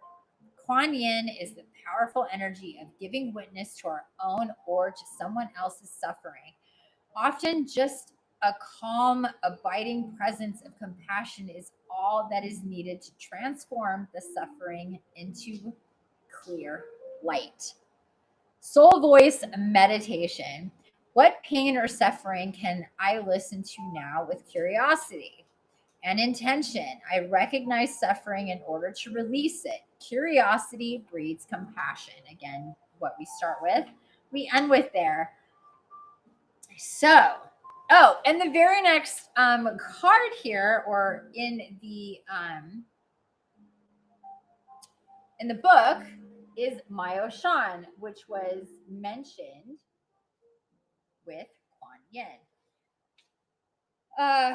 So anyway, let's see what else I get here. And just one second, I'm going to turn down my AC. I'll be right back. Yeah, the sun went down. Turn off the fan. Oh, it's to a point where just all the noise from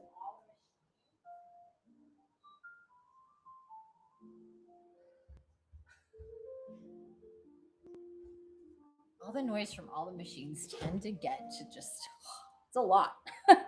Okay. So I absolutely love this.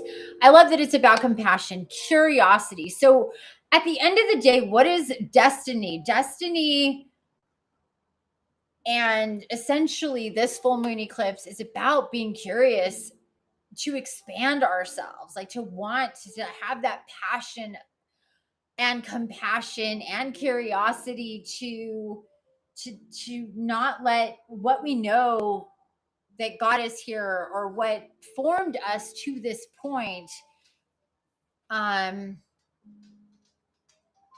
be the end of it.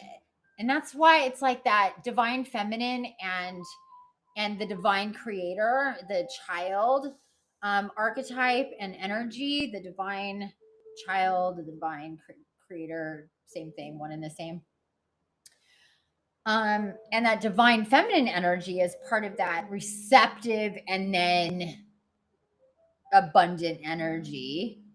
Um,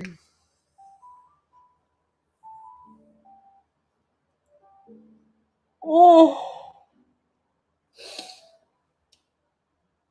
that child curiosity and the way children are compassionate. So it's that very, very,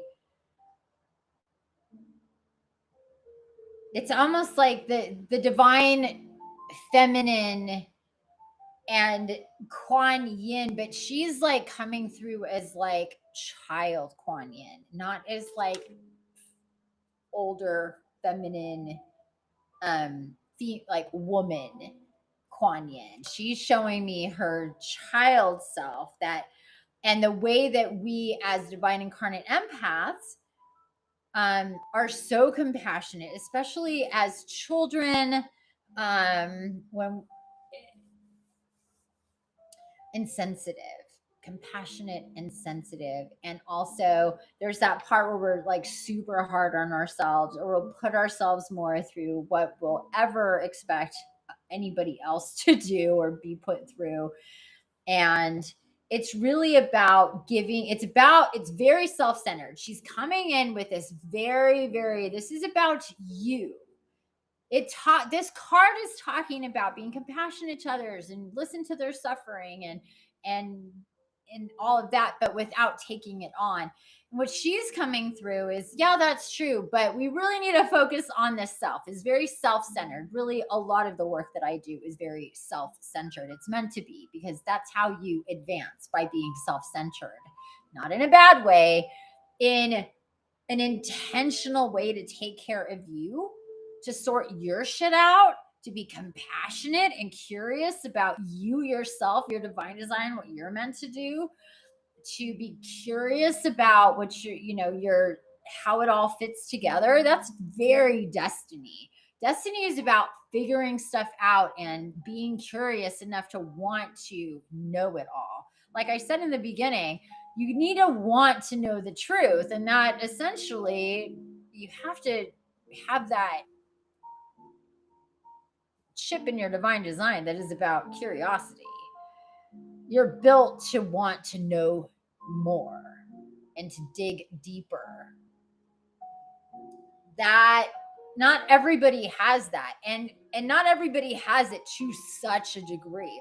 But what she's coming through is that divine feminine inner child, or the divine, like as the inner child Kuan Yin kind of energy, where you're super compassionate, you're super sensitive, you're super connected, and you're super curious, and all of these energies are just like, there's just creation and compassion and empathy and love and heart, just that like quintessential generous, charitable, loving, giving energy. But there's something very strong and healthy about the way she's coming through. And it's about your sacred space, your boundaries, your healing. Like there's that pyramid energy. She's coming through this pyramid energy. It's like this is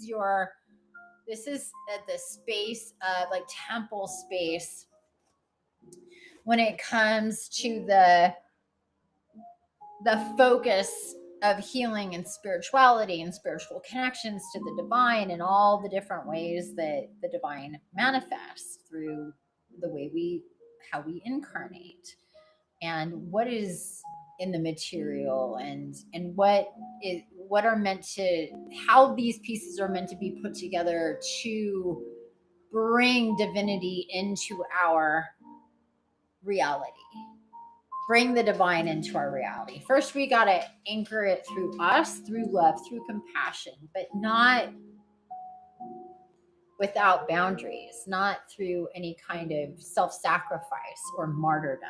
It's the opposite of that, because that shit is not healthy. And we've talked about that before. That has come through so many times. And Kuan Yin is big on that. She's like very much about being giving, loving, healing, compassionate, charitable, all about divine reciprocity. Like she is very much with that medicine of divine reciprocity, but also very much about not taking it too far, not going overboard, not getting out of balance in your all of those things.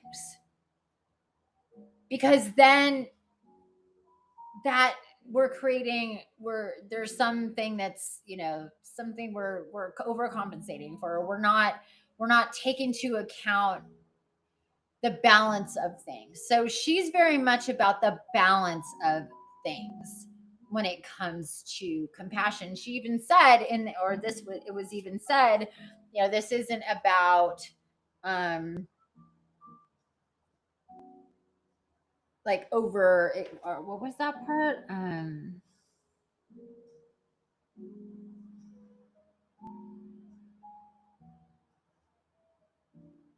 Oh, I can't remember what just came through. But anyway, the other thing I'm being reminded of is again about water and the element of water when it comes with, or how Kuan Yin comes in with the element of water. And she is shown in many depictions through art, being connected with water or being in water. That is a really big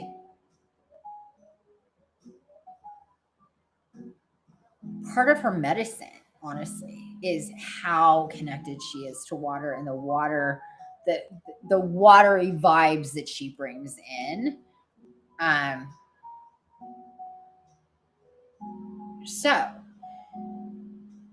uh, so now she's coming through and saying it's especially a good place to connect with Kuan Yin is in the bath.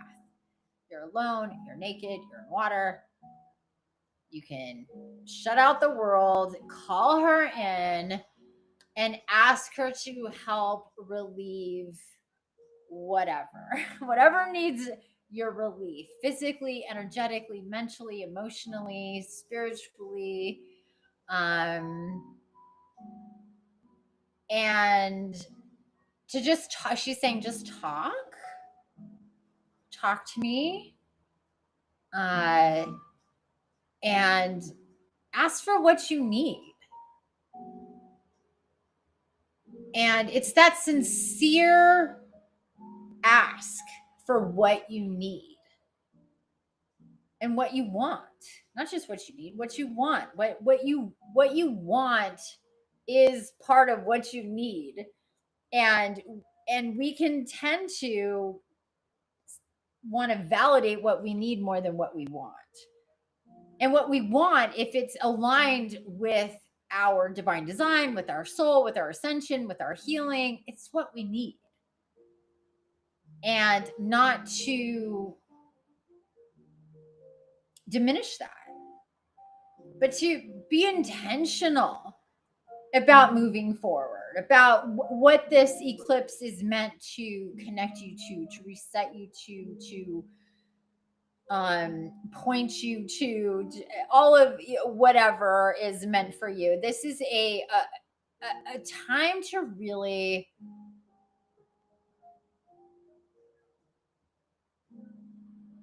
I'm hearing get to the basics.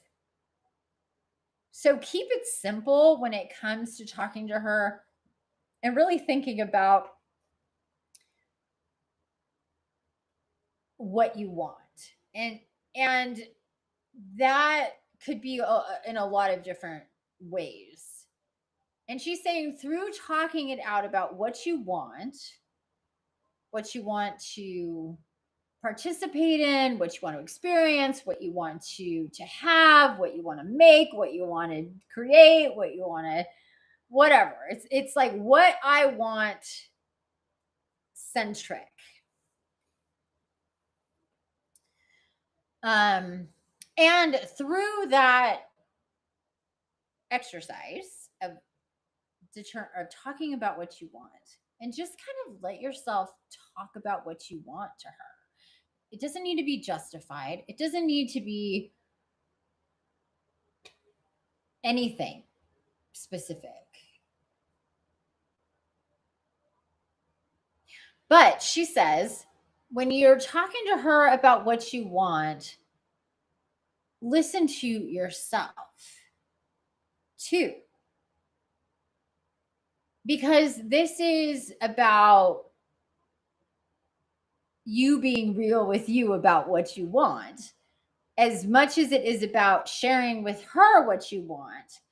And she's coming through again with it. She's pointing to the water. She's pointing to the water within you and within Gaia. And she's saying, just like I talked about earlier about water changing, the harmonics of water changing, and your frequency, your vibration, and what is the ripples of your heart, the beat of your heart, the frequency of your intention of where you're pointing your light, what you want, what you're curious about, which just anything that has to do with that, to listen to yourself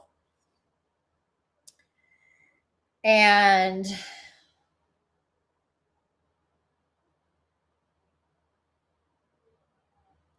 to hear for what's in or out of alignment, if there is anything out of alignment, to hear what's in or out of alignment, what is part of the old matrix, old stories,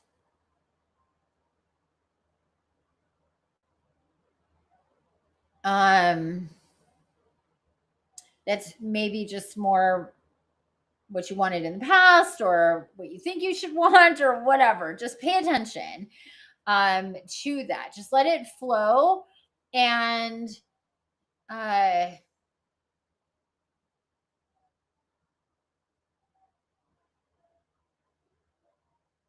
allow your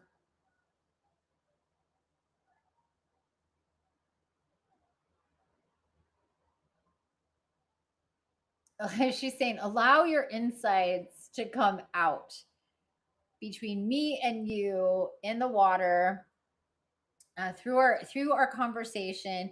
And she says to keep it simple, as far as you don't need big explanations, um, and to just let it flow when it comes to your wants, and keep it about you, and keep it self-centric uh, as well. And notice where you need more compassion for yourself as well. And just through this conversation of what you want, what you need, all of these things, however it unfolds for you. Um, and as soon as you can, during this whole full moon illumination, intentions for yourself, kind of time of illumination of the,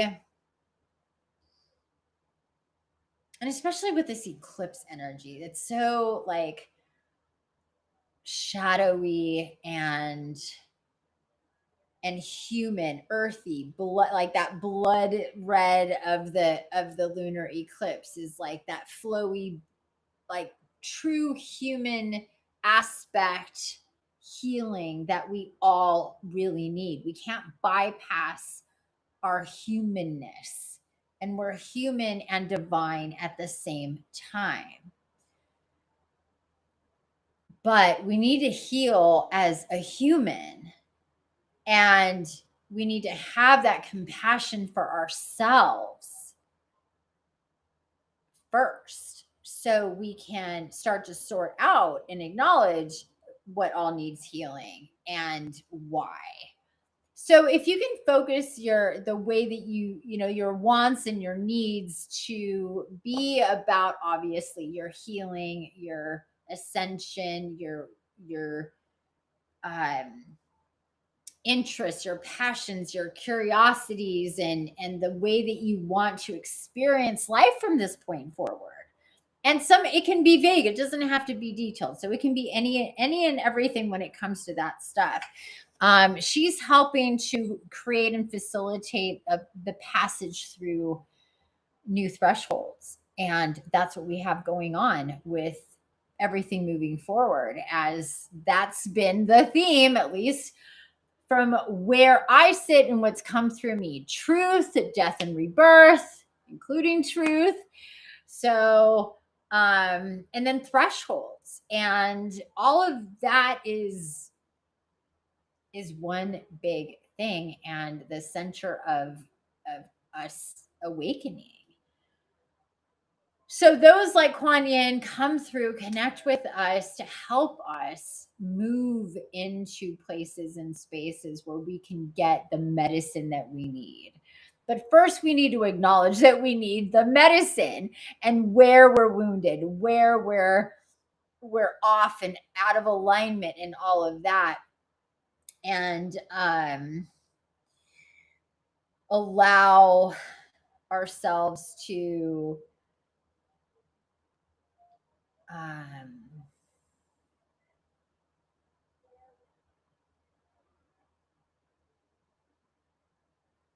be compassionate with that for ourselves, because we tend to either downplay or dismiss, or to just completely bypass our wounds. And that's why there's a part in there, is like you can be compassionate to others without it being, without triggering. And so she's saying use that for yourself. Let yourself go deep about what it is you want, what it is you need, and how you see your ascension, your evolution, and ultimately your healing unfold through that compassion for yourself, not bypassing, not diminishing, but really giving yourself that space and that graciousness, that grace that you would give to other people and care for them when they need to go through their process of acknowledgement and active healing. Because for most people, especially when they're not awake yet, you just think you're broken in various ways, and your life is fucked up in various ways, and things don't make sense in various ways, and you're hurt and you're wounded, and you're scared and you're angry and all of these things push and pull. And there's a lot of things that are involved in all of that. So without getting into all of that spiritual war stuff, light and dark and all of those things, just from the regular human perspective, you don't know all that you don't know. You just know how you feel. And personally, I thought I was broken before all of this really popped off for me. And I was very psychic and connected and all of that from an extremely young age, but that didn't mean anything. And we can, internalize and judge ourselves for our wounds, and even go as far as to be passive aggressive and gaslight ourselves so we can just put it somewhere and not deal with it, or call it, label it as something, and be like, that's always going to be there. It's always going to be part of me. It's always going to be a part of my identity, or whatever. And that's a real human aspect way of thinking, because we don't know that we don't need to have that as part of our identity if we heal that, if we acknowledge it and heal it. So anyway, essentially that is what Kuan Yin is coming in about.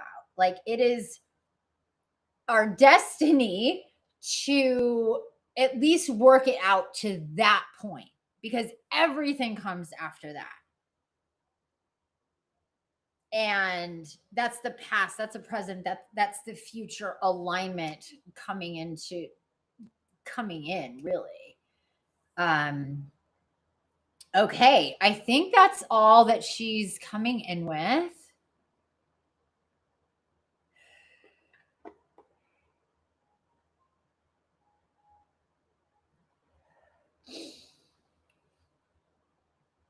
Yeah, just one more time. She's just showing me herself as a child, like a young, like 7, 8 years old. So not really young, but I mean, that's really young, but not really, really, really young. Yeah, 7, 8 is still extremely young, but you know what I mean. That place, and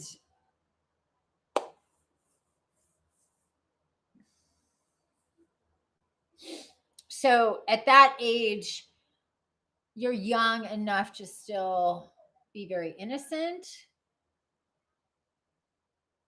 very open, very connected to nature and animals and everything beautiful, and life is for the just discovery and curiosity and adventure and play and art and animals. And just think of your average 7, 8-year-old girl that you might know, in all the ways that they're divinely feminine, even if they've got a lot of masculine going on.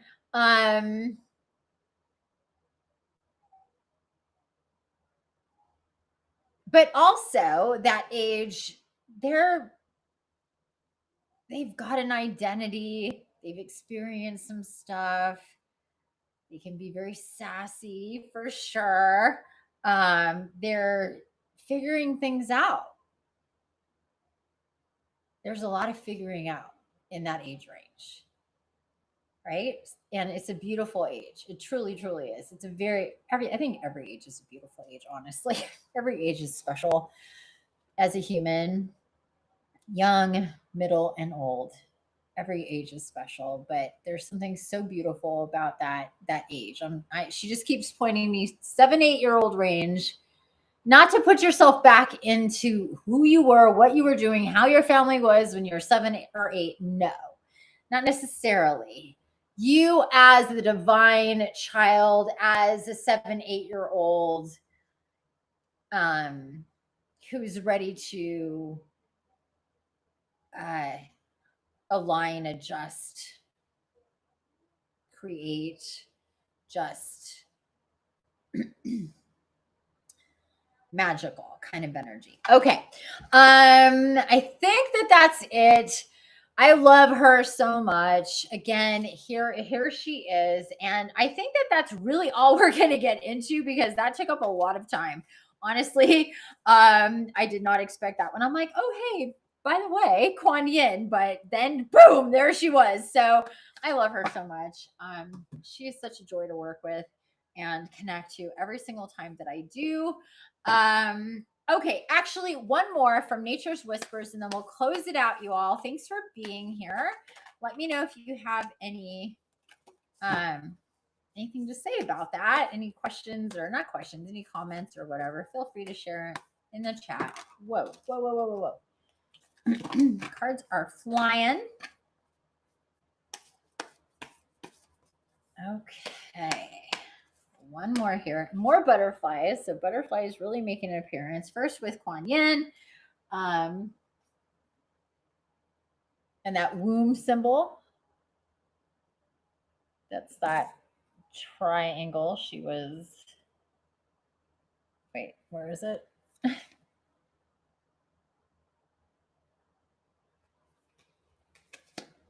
Interesting. Anyway, very woomy, very. Oh, look at this. Shut up right now. Look at that big ass moon.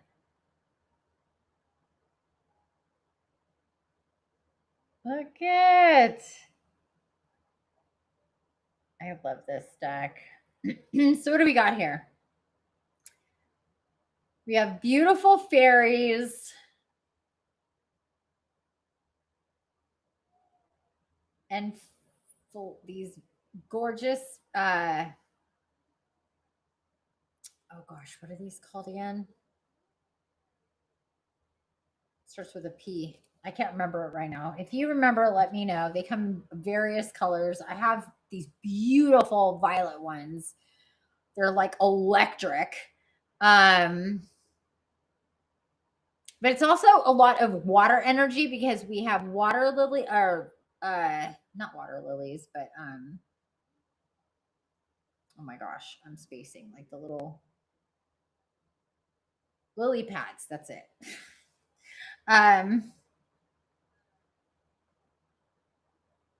and this amazing full moon. It's not quite red, but and it's not supposed to be an eclipse, but it could be. Okay, let me grab the book real quick here.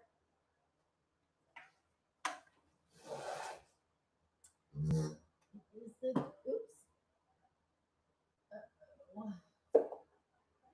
Ah, there it is. It is the thinnest little book. Look how thin this is. So this says petunias. Yes, thank you. Yes, petunias. I have the most. They are just electric violet. These are more blue indigo, but oh my gosh, they mesmerize me. They're so bright. Anyway, be spontaneous. Card number 31. So let's. Ooh, almost so close. On page number 48, be spontaneous. Okay. Whew, here we go. Let me show you one more time that beautiful full moon. I love it.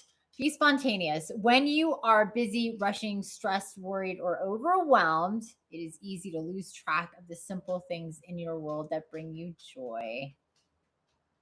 This is a huge nudge to remember to create something fun.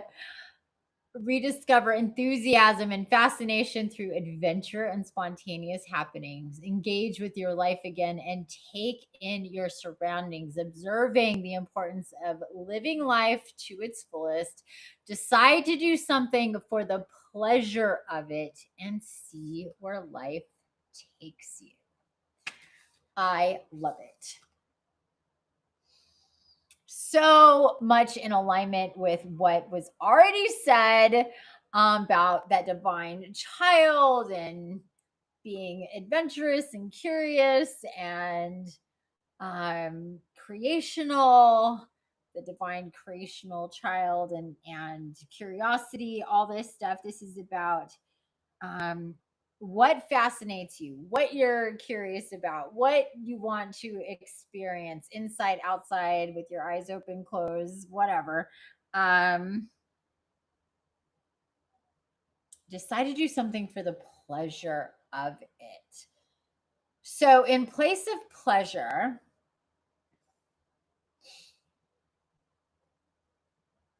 not that pleasure is bad, but it's like,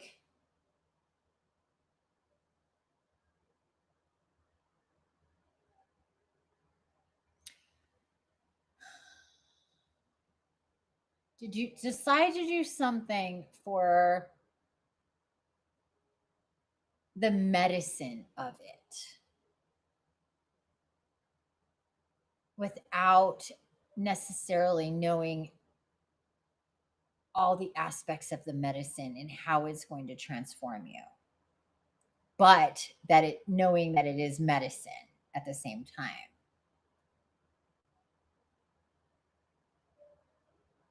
And so, what that changes when we change pleasure to medicine is that medicine doesn't always feel good, but it's what we need. And remember, that's what Kuan Yin wanted us to do, is talk about what we need. So, this is where there's that fine line between what we need and what we want, and making it all about all the good things we want to feel. And that can automatically make us eliminate what we need and what we want that could be associated with things that we don't want to feel, but is medicine, is what we need to truly be compassionate with ourselves. You see where I'm going here? To be compassionate doesn't mean to always give us what we want that's pleasurable. Because if we go back to truth and destiny, that's not always pleasurable. We know that the truth is not always pleasurable. That's why people a lot of times say they want the truth, but move away from it or deny it, resist it, don't participate in it or discovering it, right? Because it's like, well, if we know the truth, then that means I might have to deal with some shit I don't want to deal with. That's one of the aspects of being human, is to not want to know the truth while we're talking about being truthful all the time. Everybody's so truthful, and then it's like, okay, but how much do we deny the truth of ourselves to ourselves? So the part of compassion that requires the medicine is to be, super honest about that. Where decide to do something for the medicine of it and see where life takes you. That is directly tying in Kuan Yin to this message. So, and this whole busy, rushing, stressed, worried, overwhelmed, it's easy to lose track and get into human doing mode instead of divine incarnate being mode. And divine incarnate being mode means to connect to kind of set your dial to, how do I need to heal and what is the medicine that I need? And that's where Gaia comes in with so much medicine. So we're going full circle here. Twin Spicka 85. Hello, greetings, new here. And Empath 2 liked. Oh, yay, this eclipse energy is hitting hard. Yes, they are. Sleepless nights and exhaustion. You're telling me, sister. Yeah. Actually, I slept pretty good last night. But for 2 nights in a row, it was touch and go there, waking up very much while it was dark and feeling all sorts of things in the body. Yeah, what's your name? And welcome. You're coming in. How long have you been here? Have you been here for a while? Maybe you just joined us. Welcome to everybody who's here. I hope that you have enjoyed these messages here with us. Be spontaneous. So be spontaneous about, like, I think the other part here is just like, don't overthink. when we're talking about decide to do something for the medicine of it, like don't overthink it. What feels good to you is the medicine you need. But don't bypass true healing just to feel good. You know, it's kind of like you can go out and have sex with whomever, and yeah, maybe they'd give you an orgasm or you'd have an orgasm and that would feel really good, but it would be really empty. And most adults, we have, not everybody, but a lot of us have had that experience. And it could be fun, but also very shallow and flat. And in the long term, not really do much for us, right? Or we can invest in ourselves in a way where you have, let's just, I don't know why this is the thing that's coming through, but it is. You can invest in yourself to center yourself and redirect that sexual energy, that creational energy, because orgasm is sex, orgasm, creation, all the same thing. Like it's the strongest energy in creation that we can feel as humans. um is that, so that's why it's such a big deal and people keep doing it. So we can turn that energy back towards us and really get the medicine that we need instead of like the quick fix of the pleasure principle. What feels good?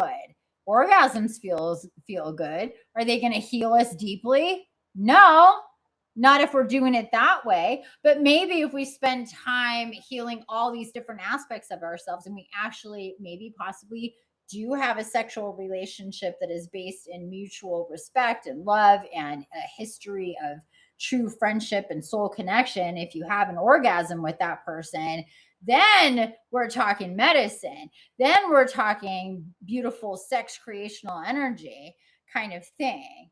You see what I'm saying? So we can have the quick fix, or we can decide we want the pleasure, the medicine and pleasure, the pleasure and medicine, and vice versa, to really give us a dose of what is good for us, is not the shallow thing. So that's why it's about, we're replacing pleasure with medicine, because we all like pleasure, but medicine is different. Okay. I'm new here. I'm Jay. Nice to meet you. Glad to be here. While I'm dealing with my own stuff, I opened the news and saw the flash floods in Nepal. Oh, I didn't even see that. Yeah, I really wasn't on socials a whole, like barely at all today. I was fully in my own business with this eclipse. Oh, what a bummer. As an empath, I can't unsee it doing rounds in my mind. Aw. Um, yeah, there's more water energy. We did talk about floods earlier. So we've talked about water a lot, water being a big deal with what's all going on. So if you're just tuning in, I really highly suggest you go back to the very, very beginning of this live, because I literally start talking and I mention floods without even knowing that there was one. Um, and how water is such a dominant shifting, and it how it's shifting. I don't want to reiterate all of that, but Gaia is definitely moving water, and water is being shifted and changed. And yes, sometimes there are some effects to people and land when it comes to water, whether that's in the form of storms, hurricanes, or floods, and anything in between. Um, and as an empath, I totally understand. You know, you see things that devastation and suffering and hardship challenges that people are going through, whether it's earthquakes or volcanoes or or storms or whatever. And all of these things have been on quite the level this year. And what Gaia comes through, Mother Earth Gaia, what she comes through about these things, if they, especially when they are natural, her moving and shifting things within her field, with the elements, with her body. I mean, it is definitely part of it. We have to see Gaia as the whole. And first off, recognize none of these things happen because Gaia doesn't love humanity or wants to put people into suffering. If anything, it's the complete opposite of that. And she always comes through to say, I do everything I can not to uh, devastate people when it comes to these things. However, there's a greater structure to timelines and reality and challenges when it comes to elements and Gaia and divine design, and what people in different ways are all part of this whole system of reality. And those are just the facts.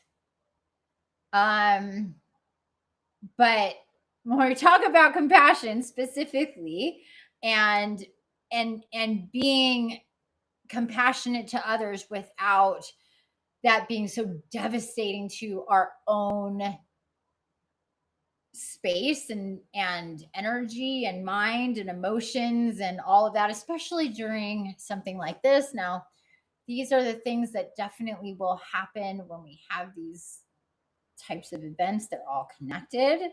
And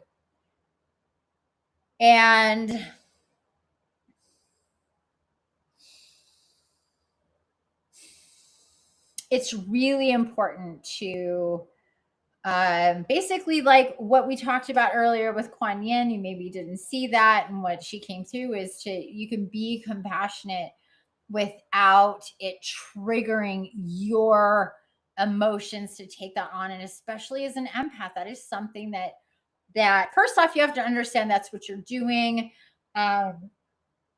And that you're affected by events that are nowhere near you, that we're all one collective, that when there's tragedy, when there's grief, when there's suffering, when there's destruction, when there's chaos, whether it's nature or whether it's man-made, this affects the whole. And especially for those of us who are the most empathetic, the most compassionate, the most energetically, spiritually connected. So, yeah, it is definitely something that you need to learn. And when I say you, I mean you as everybody. We all need to learn to manage. And sometimes we're going to be more sensitive. Sometimes it's going to hit us harder. Sometimes we're just going to have to just see something and just quickly move past it and not get too deep into it. I call it the headlines. If you allow yourself to get in deep with the details of any tragedy or the stories of any particular individuals, you as a divine incarnate empath, super sensitive, super psychic, and depending on where you fall on the empath spectrum, you can really connect to that on a physical level, and that can really be detrimental to you physically as a psychic physical empath. So if you have not yet taken my empath assessment, definitely go to my website, Infinite Empath, and take that empath assessment. See where you fall on the empath spectrum, because I am a psychic physical empath to the nth degree. And what that means, the gist of that is you feel in your body what other people feel in their body, exactly how they feel it. That's like the highest, most sensitive degree of empath. Most people are in like the middle zone where it's like you feel it mentally and emotionally and energetically, but not necessarily physically, like exactly how other people feel themselves physically, where you could literally get confused with, oh, I have a headache when you don't have a headache. Susie across the hall has a headache, or your mom has a headache, or whatever. They don't need to be with you to have that go on. And then whatever. But here's the thing, when you, even by watching a story on the news or reading something or seeing a video, and especially the way things are going as we move forward, as the veil thins, as your vibration rises, as you get more sensitive. If you're a spiritually awakening, divine incarnate empath, that means to become more sensitive, not less, but more.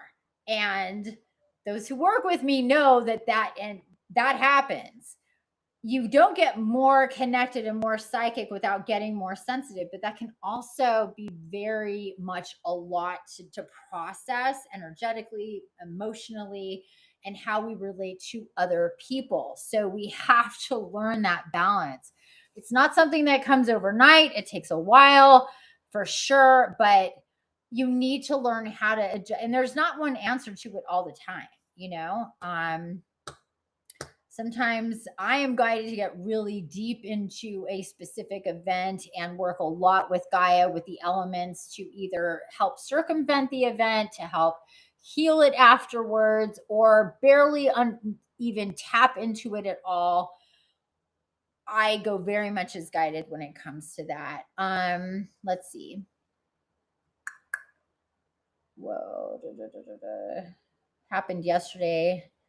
Good for you. I need to stop watching. Yeah, it would be. Yeah. Like I say, because of who I am, what I do, how I'm connected to Gaia and the collective, I am guided to surf the headlines as I'm guided to, because I'm meant to know things and participate in different ways with Gaia, consciously in groups or by myself, usually by myself.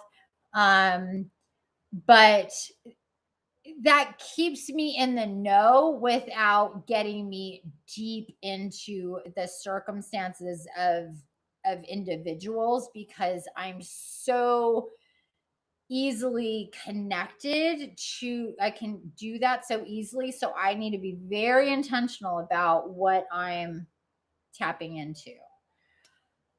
So yeah, definitely go back. Does affect you even, yeah, if you're miles away, doesn't matter. Already being used by energy vampires around who drain and suck life, yep, out of his life, yep, absolutely. Yes, physically it affects, have anxiety, depression, PTSD, autoimmune disease. Yeah, so definitely I would highly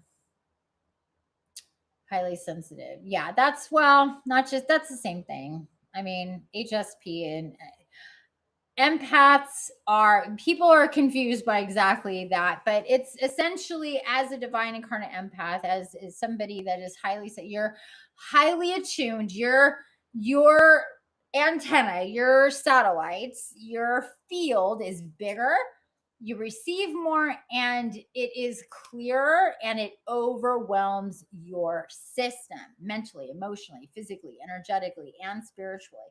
It doesn't have to be that way. It's been that way because you didn't know how to be any other way.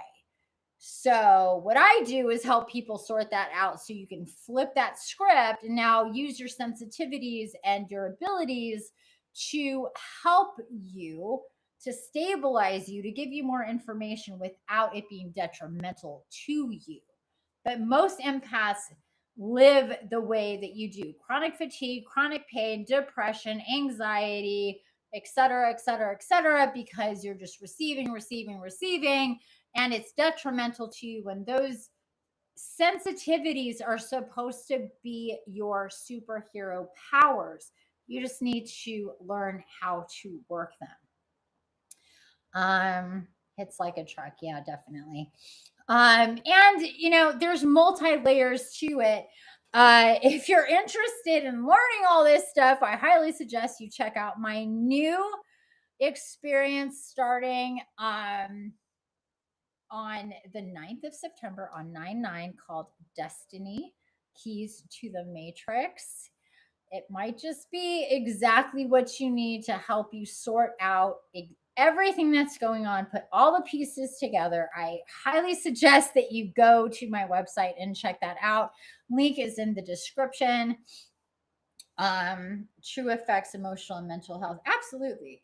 100%. There's no way around it. And the problem is that medicine, the medical establishment, et cetera, they don't see it in these ways. So they're diagnosing and treating what they don't know. And that is a big part of the problem. And that's why so many empaths have autoimmune diseases, are diagnosed with things like fibromyalgia, like I was, and deal with chronic pain, fatigue, depression, anxiety, suicidal tendencies, and ideologies because you're so overwhelmed. Sometimes it can be impossible to work, to function, to live normally. Definitely to earn, to have money. Then you're and stressing out about the money wound on top of that. It's a ongoing business with the spiritual war, the light, the dark. And as divine incarnate empaths, we are right in the center of that spiritual war. Unfortunately, most people have no idea what's going on because it's invisible. Oh, as I throw shit around. But anyway, so yeah, I highly suggest. Yeah, exactly. Exactly. My dear, you got it. You know exactly what you're talking about there. Yeah, so if you haven't been to my website, definitely check it out. infiniteempath.com. Let me get it for you. Easy peasy. And then we're going to get going, guys. We've been here a whole hour longer than I anticipated, of course. Oh, here we go. Excuse me. Here is the link to my website for anybody who doesn't have it. Oops. What did I just do? Okay, let me try that again. Let me copy link. Okay. So what just happened? You know what? Tech has been, even like AI has been downright retarded. Like I'm like working with it. I'm like, how am I smarter than you? Like I know I'm highly intelligent and everything. But when you're like, what are you doing? What are you thinking? Why are you being this?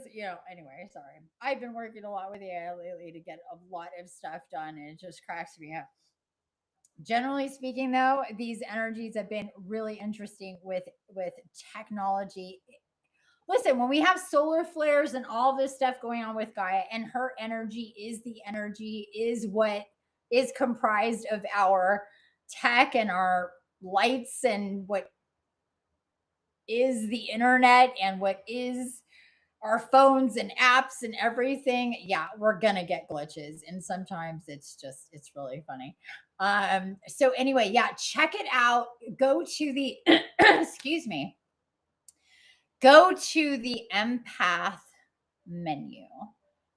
um Start there after you go to welcome and whatever, read about me, whatever, as well. But go to the menu, take the empath assessment. It's free, it takes 10 minutes. Put in your email because that's how you'll get your exact score. And in the link to, or in the description of this video, I have the link to Destiny, the new program that is in all the articles are in my blog to check that out. Like I said, we start on the 9th, so it is time to get with it if that is something you want to do. It's basically understanding reality as a divine incarnate empath. Keys to the matrix. Follow the white rabbit kind of business.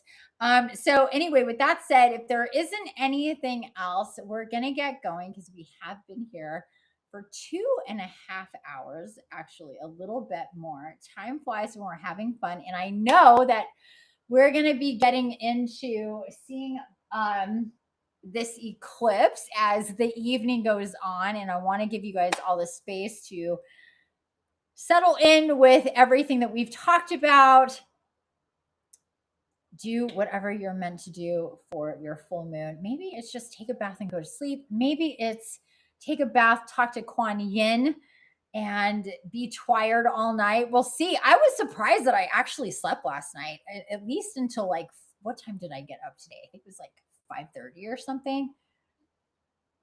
Yeah, 5:30, which was a lot because I've been waking up around 3:30 or 4. So I was like, oh my gosh, this is awesome. And but then tonight is the actual full moon, so we will see.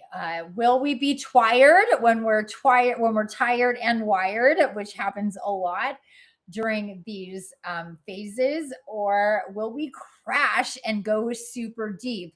Only time will tell. But definitely subscribe to my website, subscribe to this channel. I will be back very, very soon for another live. It might be tomorrow even. I don't think so. It'll probably be Saturday, Sunday, Monday, Tuesday, somewhere in the next few days to talk about my next big announcement of what is being released. I am so excited because now all these things that I've been working on for months is just boom, boom, boom, boom, boom, starting to hit the conveyor belt and start to roll out. I am so excited, you guys. But again, thank you so much for being here, everyone. And yeah, reach out. If you have any questions about how to start with me or where to go, because there is many paths to working with me or starting on your journey. And there is a whole way to do that by Start Your Evolution at the top menu of my website. And I can point you in the direction of the best way to go, whether it's a healing session, a guidance session, an initiation, a program, a group, whatever. It's different for everybody and it's totally free. I love you guys all so much. Oh, you love all of this. I love all of this too. I am just walking on air. So excited for the future, you guys, and everything that is coming. All of this beautiful, divine, feminine Gaia business. And I was maybe going to. Oh, can I do this? I don't know. Maybe we'll do it another time because it's already so late. But I have more to share with you. But we'll do it soon. Things I haven't talked about with basically almost anybody that has been going on here that I'm also so excited about. More Gaia, more medicine to share, but we'll save it for next time. Cool, Jay. I'm glad you subscribed. I'm glad you were guided here and that you made your way. And I look forward to seeing you around. And thanks again to everybody for being here. Mwah. Have a wonderful, beautiful, glorious night. And stay tuned. More is coming. All right. Mwah, mwah, mwah. Bye, everybody. Good night. Sweet dreams. Have a wonderful full moon. And yeah, thank you, Kuan Yin. Thank you, Gaia. I love Kuan Yin. And for anybody who missed some of this, go back, watch the beginning.